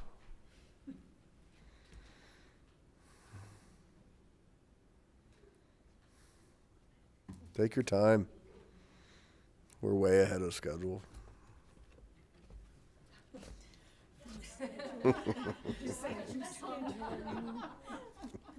Wow.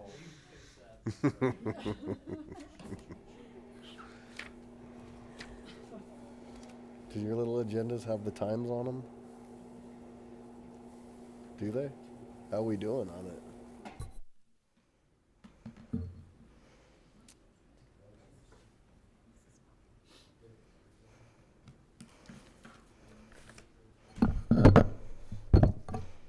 Welcome. Thank you, Mayor Paul, councilors. My name is Bria Pafford, and I am a staff planner here at the City of Lakewood. And I have a short presentation for you tonight regarding the update to the city's 3-mile plan. It's case number PL 18005. The request before council tonight is to approve the 2018 3-mile plan as written. The Colorado revised statutes require municipalities to have a 3-mile plan in place and updated on an annual basis. It is a plan that generally describes land that is eligible for annexation into the City of Lakewood. The 3-mile plan is required by state statutes regardless of whether a municipality has plans to annex any land into their jurisdiction or not. For some municipalities who are actively trying to grow their city boundary, the 3-mile plan is an essential tool to guide city expansion. Because the City of Lakewood is established and not actively working to grow the existing municipal boundary, the city's 3-mile plan references the existing comprehensive citywide and implementation plans that may be used by elected officials for guidance when making a decision on any annexation petition. Annex eligible land includes land within 3 miles in any direction from a municipal boundary.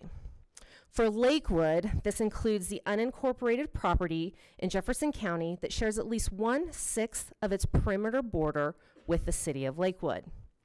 Land that is already incorporated into another municipal boundary is not eligible for annexation, even if it is within the 3 miles of the City of Lakewood boundary.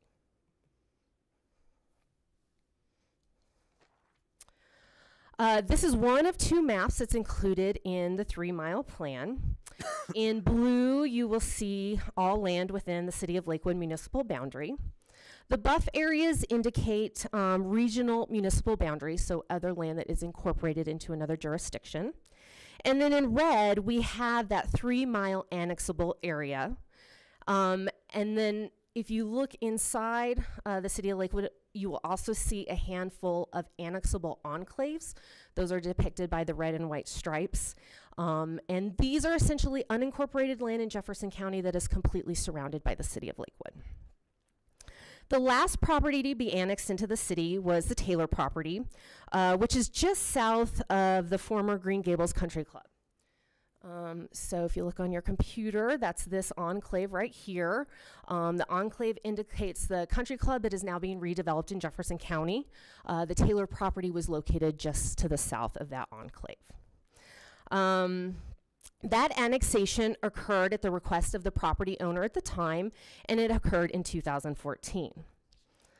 The extent of the 3-mile plan annexable areas, so those areas in red, has not changed since the adoption of the last 3-mile plan, which was the 2015 update.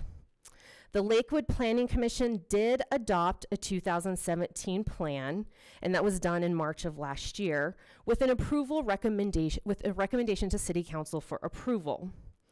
At that time, staff had planned to bring the 2000 plan to City Council later in the year, with the anticipated annexation petition for the William Frederick Hayden Park Enclave. And that is, this enclave here, I believe it's in Ward 4. Due to a delay in that annexation request and that application coming in, staff did decide to move forward with additional updates for the 2018 plan and go ahead and bring that back to both Planning Commission and City Council for adoption. The good news is that the annexation petition for the Park Enclave was submitted on September 27th of 2018, and Council can expect to see that annexation request when it is scheduled for a public hearing. Hopefully that'll come later next year. This is the second map that's included in the 3-mile plan. It is a graphic representation of the area plans adopted by Jefferson County Planning Commission as part of their comprehensive plan. These may be used as a secondary resource in addition to the city's adopted plans when considering an annexation petition. To run through some of the changes since the adoption of the last 3-mile plan. First, we have the Conifer 285 Corridor Area Community Plan. That was adopted by Jefferson County Planning Commission in February of 2016. On the Lakewood side, we have Plan Rooney Valley, which was adopted by the Lakewood City Council in February of 2017. Imagine Lakewood, the Community Resources Master Plan, which was adopted by Council in October of 2017. And then finally, the 2018 Bicycle Systems Master Plan, which was adopted this year by City Council. I believe that was in April. In conclusion, staff is recommending City Council approval of Resolution 2018-47, adopting the 2018 3-mile plan. Thank you for your time and consideration, and staff is happy to answer any questions from the council at this time. Great. Well done. Any questions? All right. So seeing none, are there, we'll wait for that to come in. We'll move to resolution 49. Mr. Hutchison. Good evening.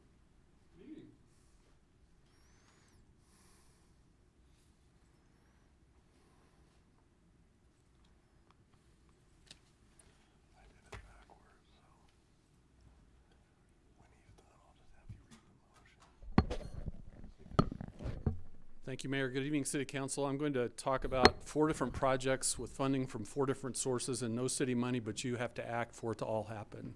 Well, for one part of it to happen. This is about the Wadsworth and Yale intersection, and it's a fairly routine decision, but it's not one that you commonly make, and that's one of the reasons that I'll be making a presentation this evening. First, let me outline what the 4 different projects are and who the entities are that are involved in those. One of those is modifying the traffic signal at Yale and Wadsworth, and the city's going to manage that project, but it's being funded from a federal grant with state match money. The second project is the resurfacing of Wadsworth, which is a Colorado Department of Transportation project funded by the state.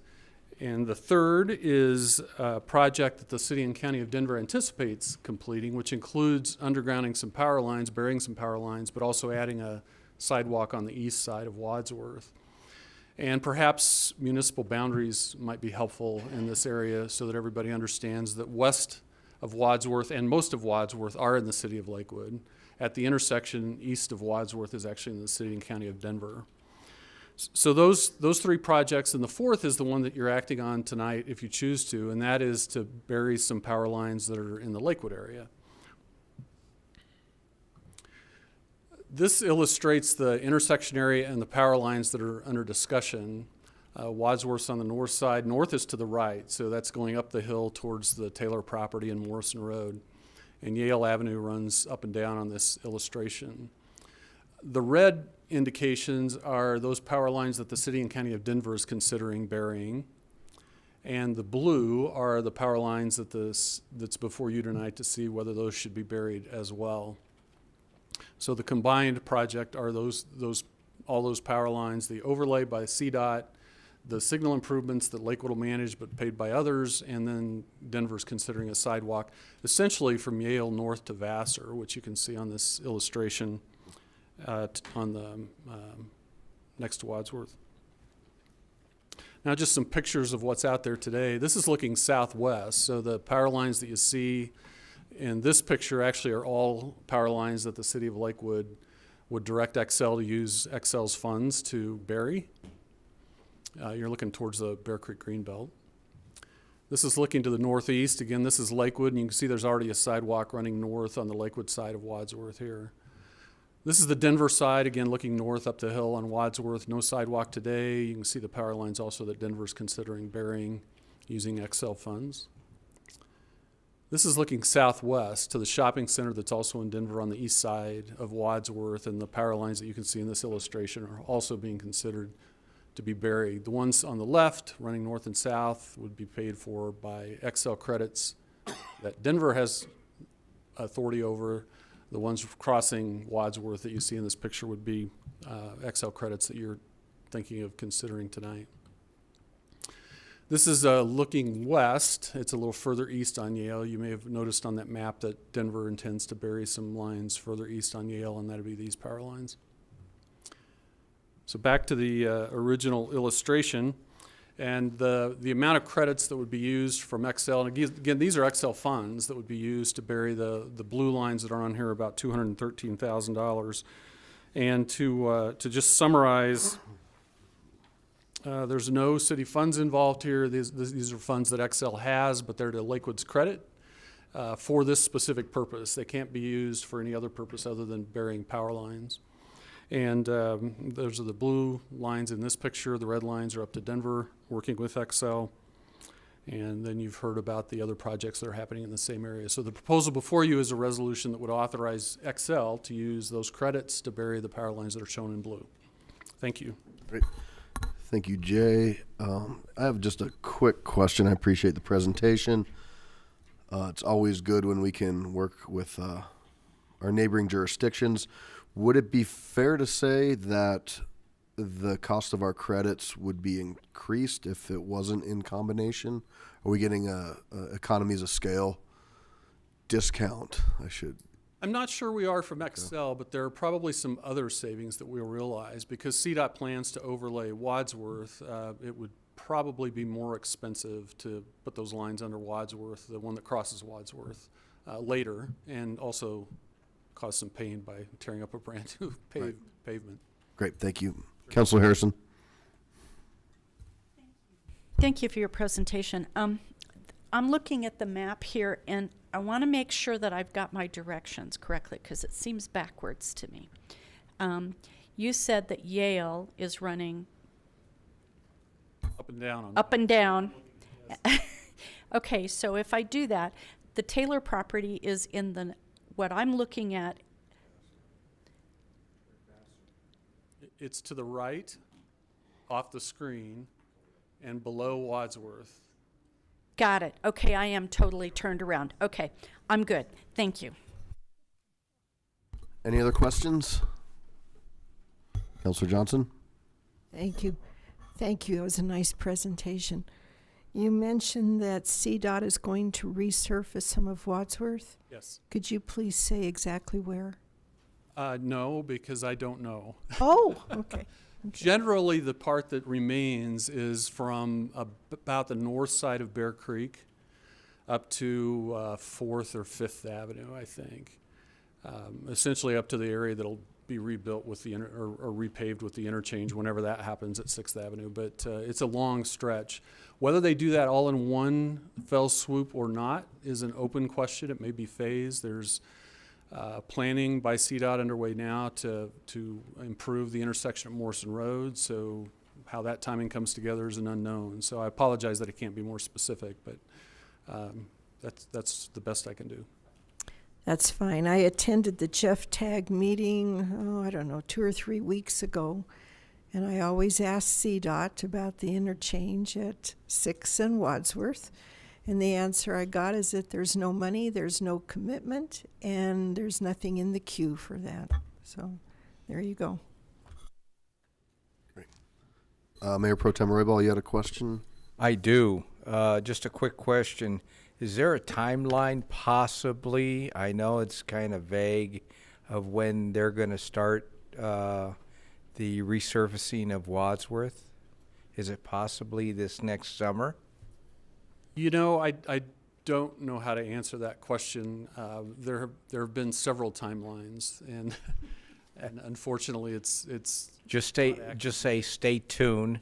Please stay tuned. Yes, thank you. It'll come forward. We'll let you know when it, at least 30 to 60 days prior to. Absolutely, there will be public information out before they do that. Some of that work will happen at night, which will affect people. It'll clearly disrupt traffic, so there will be a pretty good information program, probably similar to what we saw in Sheridan when it was resurfaced a year or two ago. Yeah, they did a great job. Thank you. Okay, thank you. All right, no more questions. I'll entertain a motion on the consent agenda.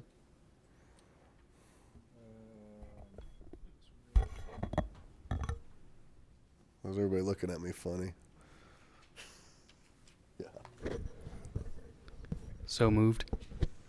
Mayor Paul, I move for the approval of council minutes for acceptance of the minutes of boards and commissions and for adoption of resolutions, all which are read into the consent agenda items introduced into the record by the city clerk. I second. Awesome. We have a motion and a second. Any other discussion? Seeing none, please cast your votes to accept the consent agenda. That passes 11 ayes, 0 nays. Moving to general business, topic for upcoming agenda. Councilor Skilling, is this you? It is. Floor is yours. I'll make it quick.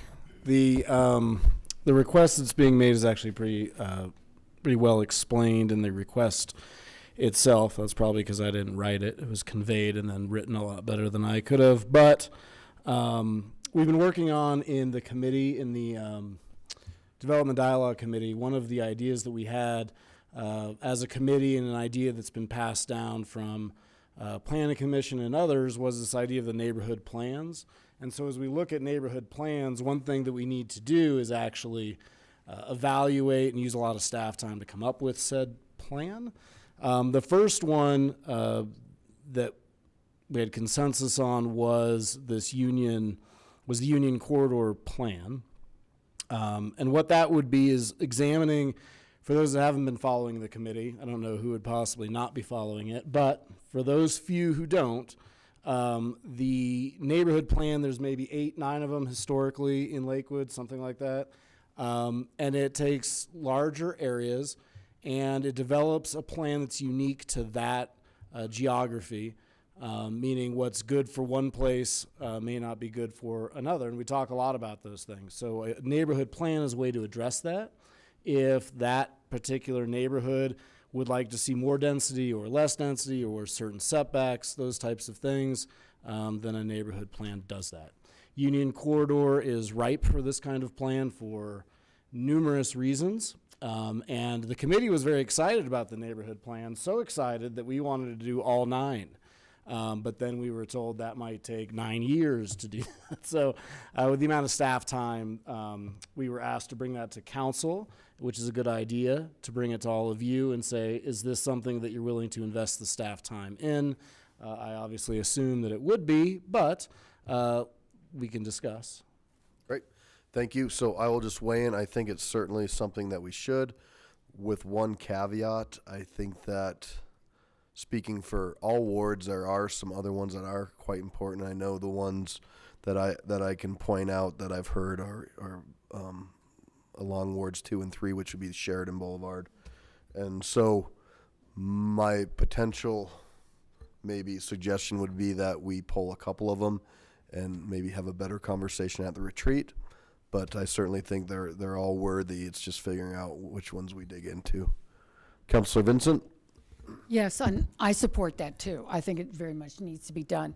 I had a question though, because let's see, about a year and a half ago, I asked maybe a year ago, I asked where we were on the 14th Avenue plan, neighborhood plan, which affects wards 1 and 2, because it's done in conjunction with light rail and a lot of other things that are happening over there. And I was told it was going to be 18 months to 2 years. So I don't know then where everything would fit together. If you would go on a waiting list, if things get reprioritized, I don't know. But I support.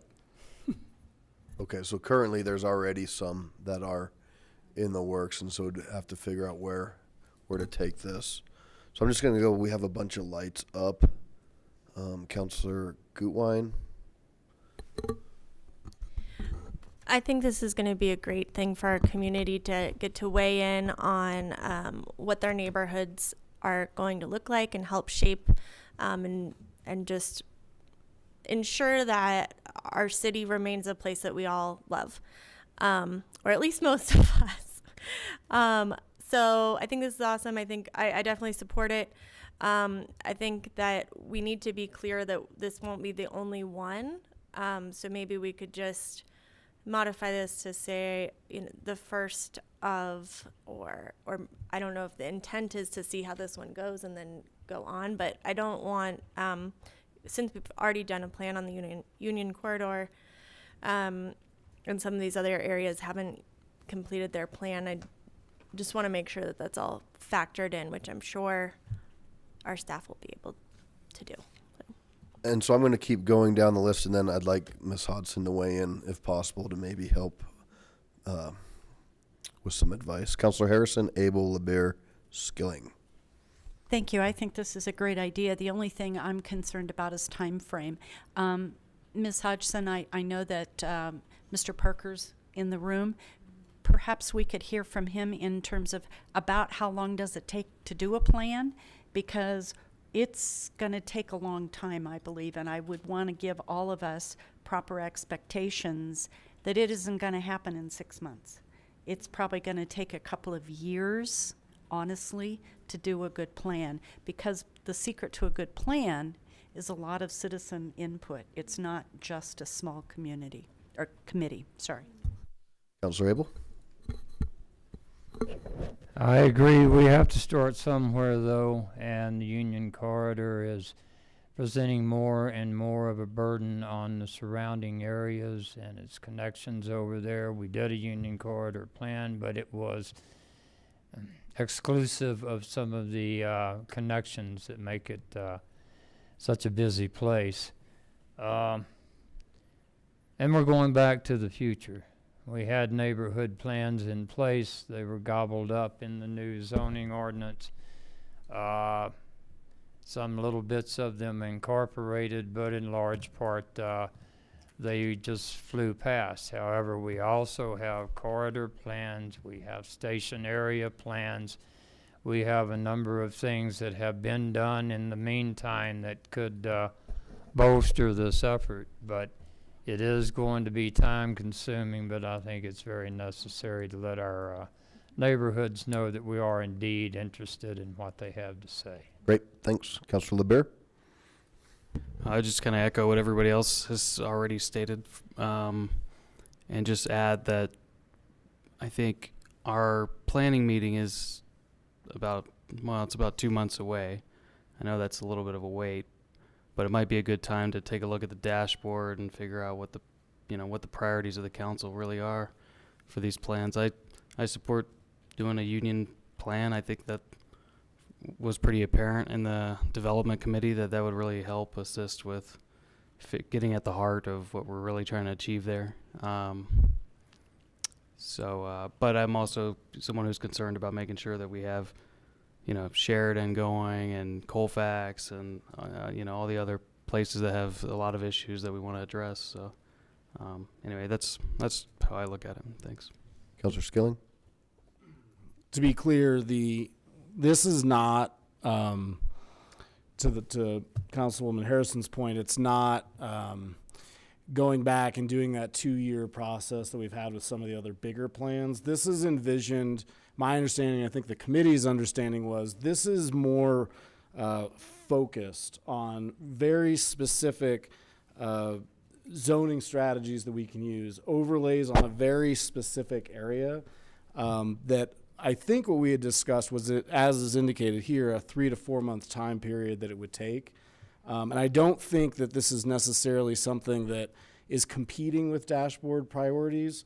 I think it's all just kind of happening simultaneously, but I think that's also why Ms. Hodson was hesitant to embark on a 9 plan, because that would take all of planning staff to do that, and we probably would still not have it for quite a while. So I think that this is, let's just be clear that this is a very specific zoning strategy within a very specific area. And it's not going to be this huge comprehensive community thing like we have in some of our other master plans. This is not the Union Corridor master plan. It's to address certain things because there's a lot of things happening on Union Corridor. We've got a pretty big empty parcel on Union Corridor. We've got some developments. We've getting applications all the time over there. So this is something that we think could help.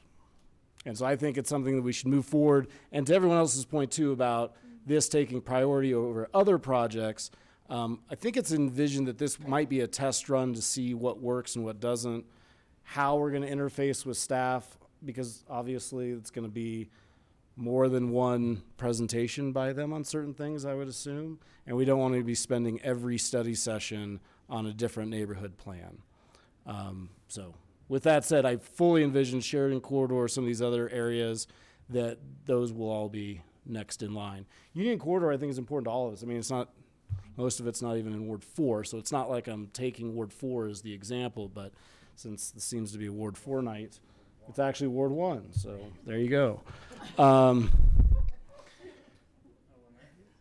Anyway, as I think that we'll see a lot of other areas that need this neighborhood plan that can benefit greatly from it, and I think we'll learn a lot from it. But Union Corridor there's a lot happening on it right now, for sure, so I'd like to get a move on if we can. Ms. Hodson?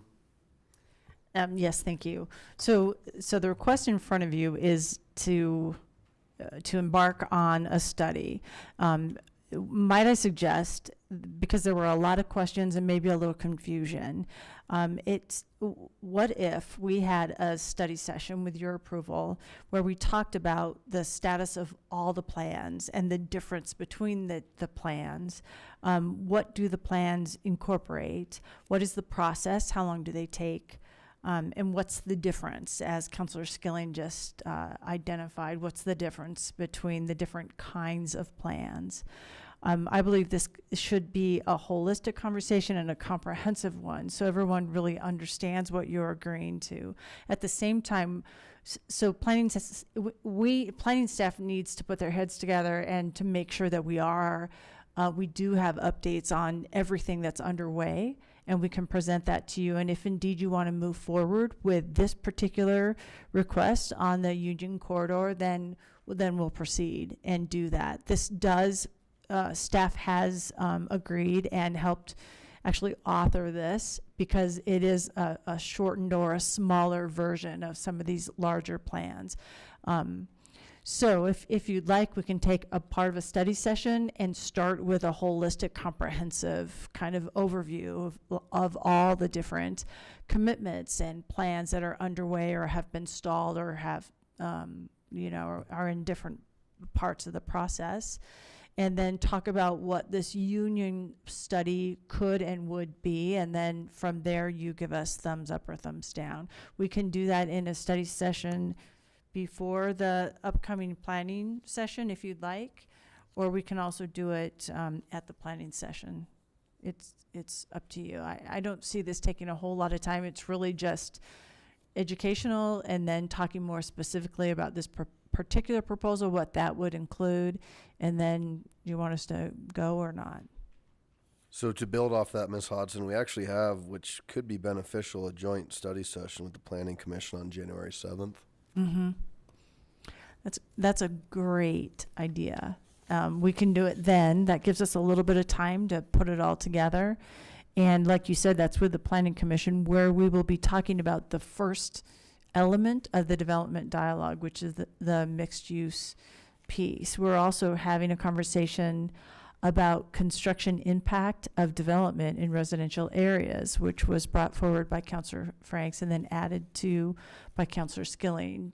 The idea being, since this is a joint meeting, these are issues of land use, which is perfectly appropriate to have our Planning Commission with us. Cool. I'm getting a yes nod from Councilor Skilling, but we'll see if we can get some consensus. Councilor Abel, then Gutwein. This could be modeled after some round tables that we had earlier in Ward 1. A number of neighborhood associations that surround the Colfax redevelopment area discussed what they wanted to see in that growth area. It was kind of a neighborhood plan in shorthand. The mayor participated. We had the neighborhood leaders around the table upstairs, and in short order, we got a really good idea where the Ward 1 neighborhoods stand on the future development of that corridor. It can be that simple. Okay. Councilor Gutwein. I think that this study session idea sounds like a really good idea, so that we all have a good understanding of the other plans that are in place, and I think it'll just give us a good framework to make sure that we're doing things efficiently and also holistically. Is there consensus on that? Okay. Thank you, sir. Thank you, council. Thank you, Ms. Hodson. Any clarification? Well, a teeny little warning that might lead to a long evening. Yeah. So just take a nap before you come on January 7th. We'll be so refreshed. It'll be 2019. We'll be ready to go.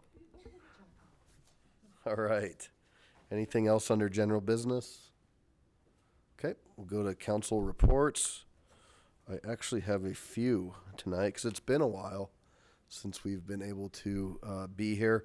And first and foremost, I just want to reach out and thank the city council, but more importantly, the residents of the city of Lakewood, who overwhelmingly did support the Tabor timeout and have ensured tremendous, I shouldn't use that word, substantial reinvestment in our city till 2025.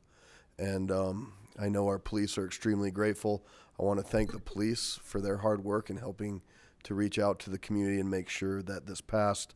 And the countless citizen members who went and knocked on doors and made phone calls and donated, $5, $10, $15, as well as council members who really engaged and were active in making sure that that we all came together to support our future.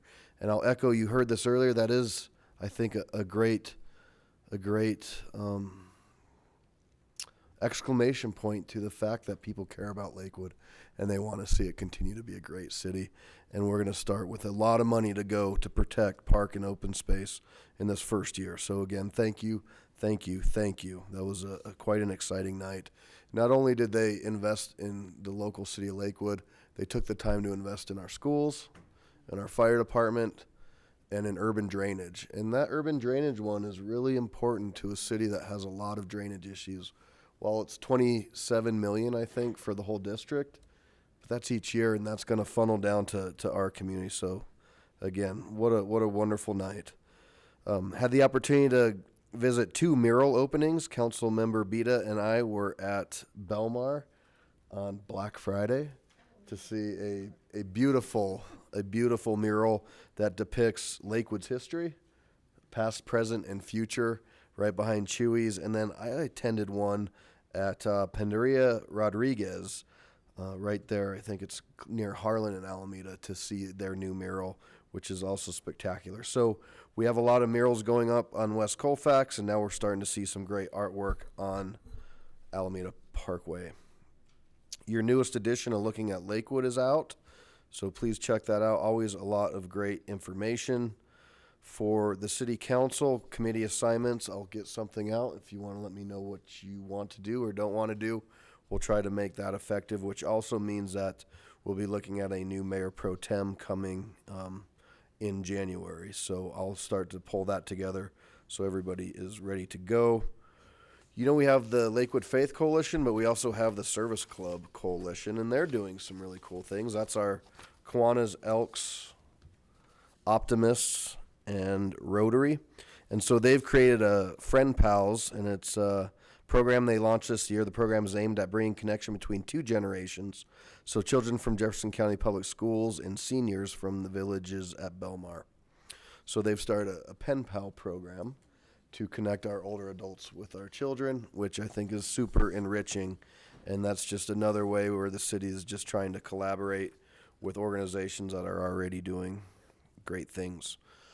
Colorado Mills is up and going, you heard that, but they're also taking a challenge that was put out to help tackle hunger in the community. So they're going to have some opportunities for you to drop off some food and commingle that with visiting Santa Claus, and that's going to go help people in need in the city of Lakewood. So thank you to them. Big night on Friday night, and that is the mayor's tree lighting, but it's really mayor and city council members. If you'd like to join me and ride the fire truck with Santa Claus, who's coming a little bit early to Lakewood, but then he's going to go back to work, and he'll be back later on in the month. So he'll be here Friday and Saturday night from 5:30 to 8:30, and Lakewood Lights is a really cool event. And then I will leave this back with some election stuff. So the community said that they did not want to raise taxes for transportation, nor did they want a bond for transportation. So that leaves us in a challenging situation. So as a member of Metro Mayors, we met with Governor-elect Polis today to start to begin to figure out, if we're not going to look at raising taxes or bonding, what do we do to help solve our transportation issues as a state? So I will continue to update you, and he's really wants to offer, a line out to anybody who might have a great idea on how to fix 6th and Wadsworth, which is about 120 million, without raising taxes or finding money in bonding. So, Councilor Johnson, maybe you have the magic answer. That's all I have. Mayor Pro Tem? Just real quick, we had our Ward 3 meeting here Saturday. It was very productive, and thank you. And we had a lot of questions that were asked and answered.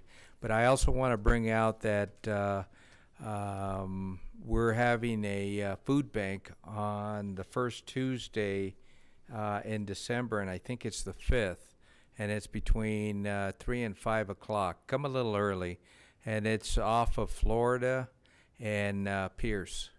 So that's all I have, and thank you. Great. Councilor Johnson, I'll go all the way down to you. Thank you. Ward 1 will not be having a December ward meeting, and we will resume in January. At this time, I don't believe we have an agenda, but you will hear about it as soon as we know. Thank you. Counselor Vincent? Ward 2 will not be having a meeting in December. And I'm going to do my little plug as one thing that I think people can do very quickly for the sustainability effort. We've had a lot of comments about that. First of all, I was shocked to find out that we were only at 12% recycling. That was through me. But the other thing is I know we like things to be delivered very quickly, but I was surprised to learn that it is not sustainable when you want your information or your packages overnight, that if you can wait 2 to 3 days, they can then pack a full truck and get it to the place, where if you do it overnight, they leave a bunch of trucks out there just half full to try to, or even less than half full, to try to meet that. So as you order your Christmas gifts, if you could wait another couple days, you'll reduce your carbon footprint and help the sustainability efforts.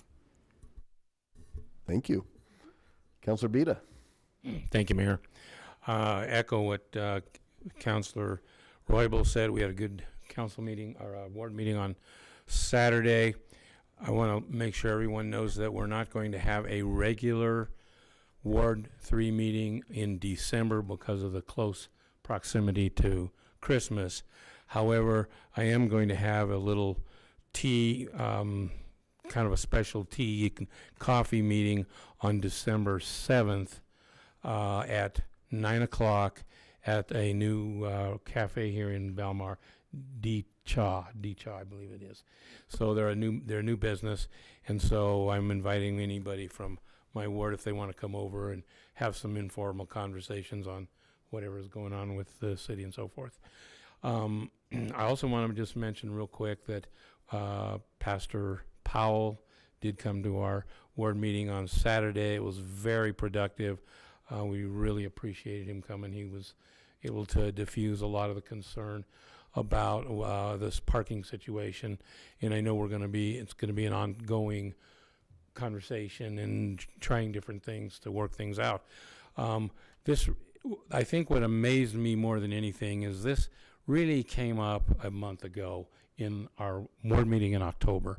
Prior to that, we knew that there was some issues out there, but we thought they were kind of, Councilor Roybal and I thought they were kind of working through them.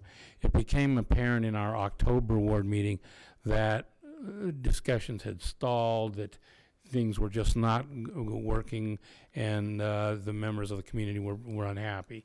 At that point, I contacted our city manager and said, hey, what can we do to try and get this thing off dead center? And to her credit, she jumped right in there. I really appreciated her and Chief McCaskey, who's also left. They jumped in there, went and within a matter of days went over and talked to the pastor, and had some very productive discussions, and then that resulted in him actually coming to our ward meeting. So not only was it great work by our city manager, but it was also the responsiveness, and we're trying to make our community understand that's, we are listening to them, and we do try to respond when we see that there's a problem. So I just want to thank you for that. Very cool. Thanks, Counselor. Counselor Franks? First and foremost, we will not have a December Ward 4 meeting. We'll pick back up in January.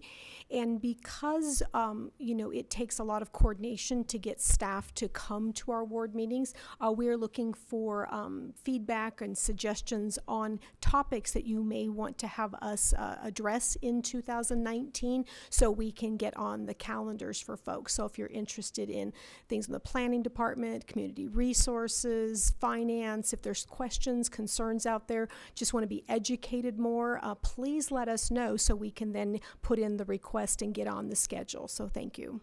Great, thanks. Counselor Gutwein?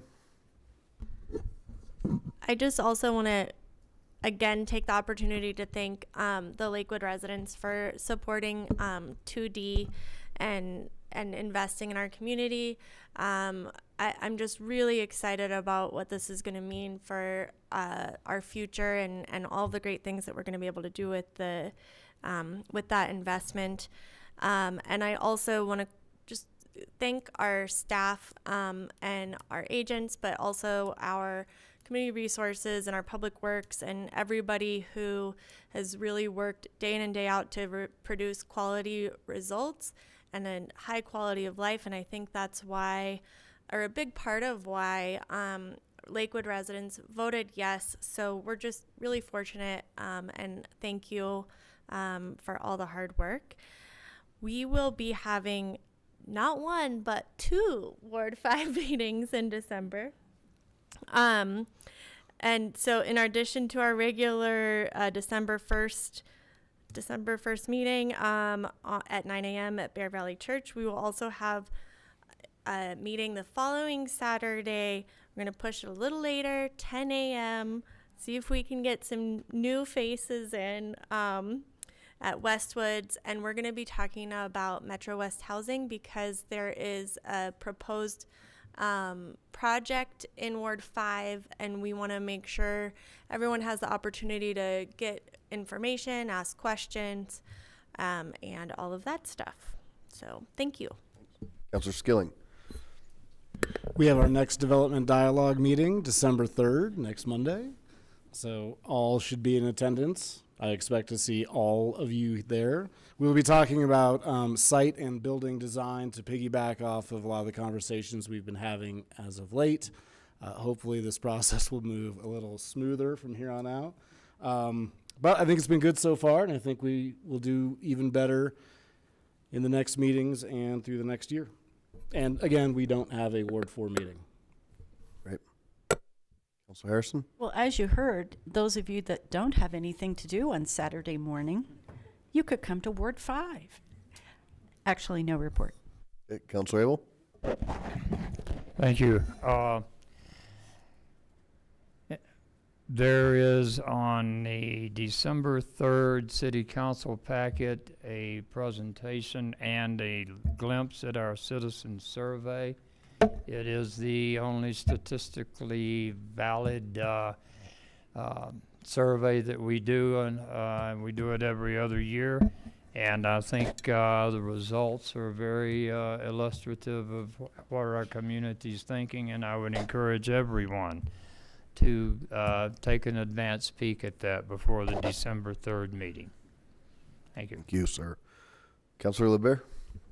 Thank you, Mayor. I'll just say on the Development Dialogue Committee, our last meeting went really smooth. So thank you, Councilor Skilling, for helping with the orderly meeting. Also, I will add that we are not having any Ward 2 meeting this month, but we will be at a bunch of community meetings, including the O'Kane House annual lighting ceremony. It's December 4th, 7 p.m. to 8 p.m. It's at the O'Kane House in O'Kane Park in the O'Kane neighborhood. And if you've never heard me sing, it's a great opportunity to see it. So, and the mayor will be there, I believe, singing too. So it's a wonderful event. Thanks. Yeah, it is a wonderful event.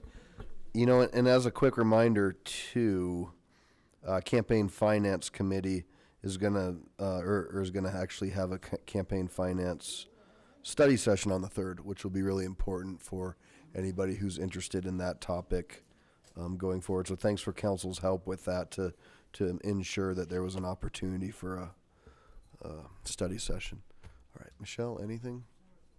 Ms. Hodson? All right, we will adjourn at 9:17. Thank you. Agent Hunt, thank you very much. Have a good one.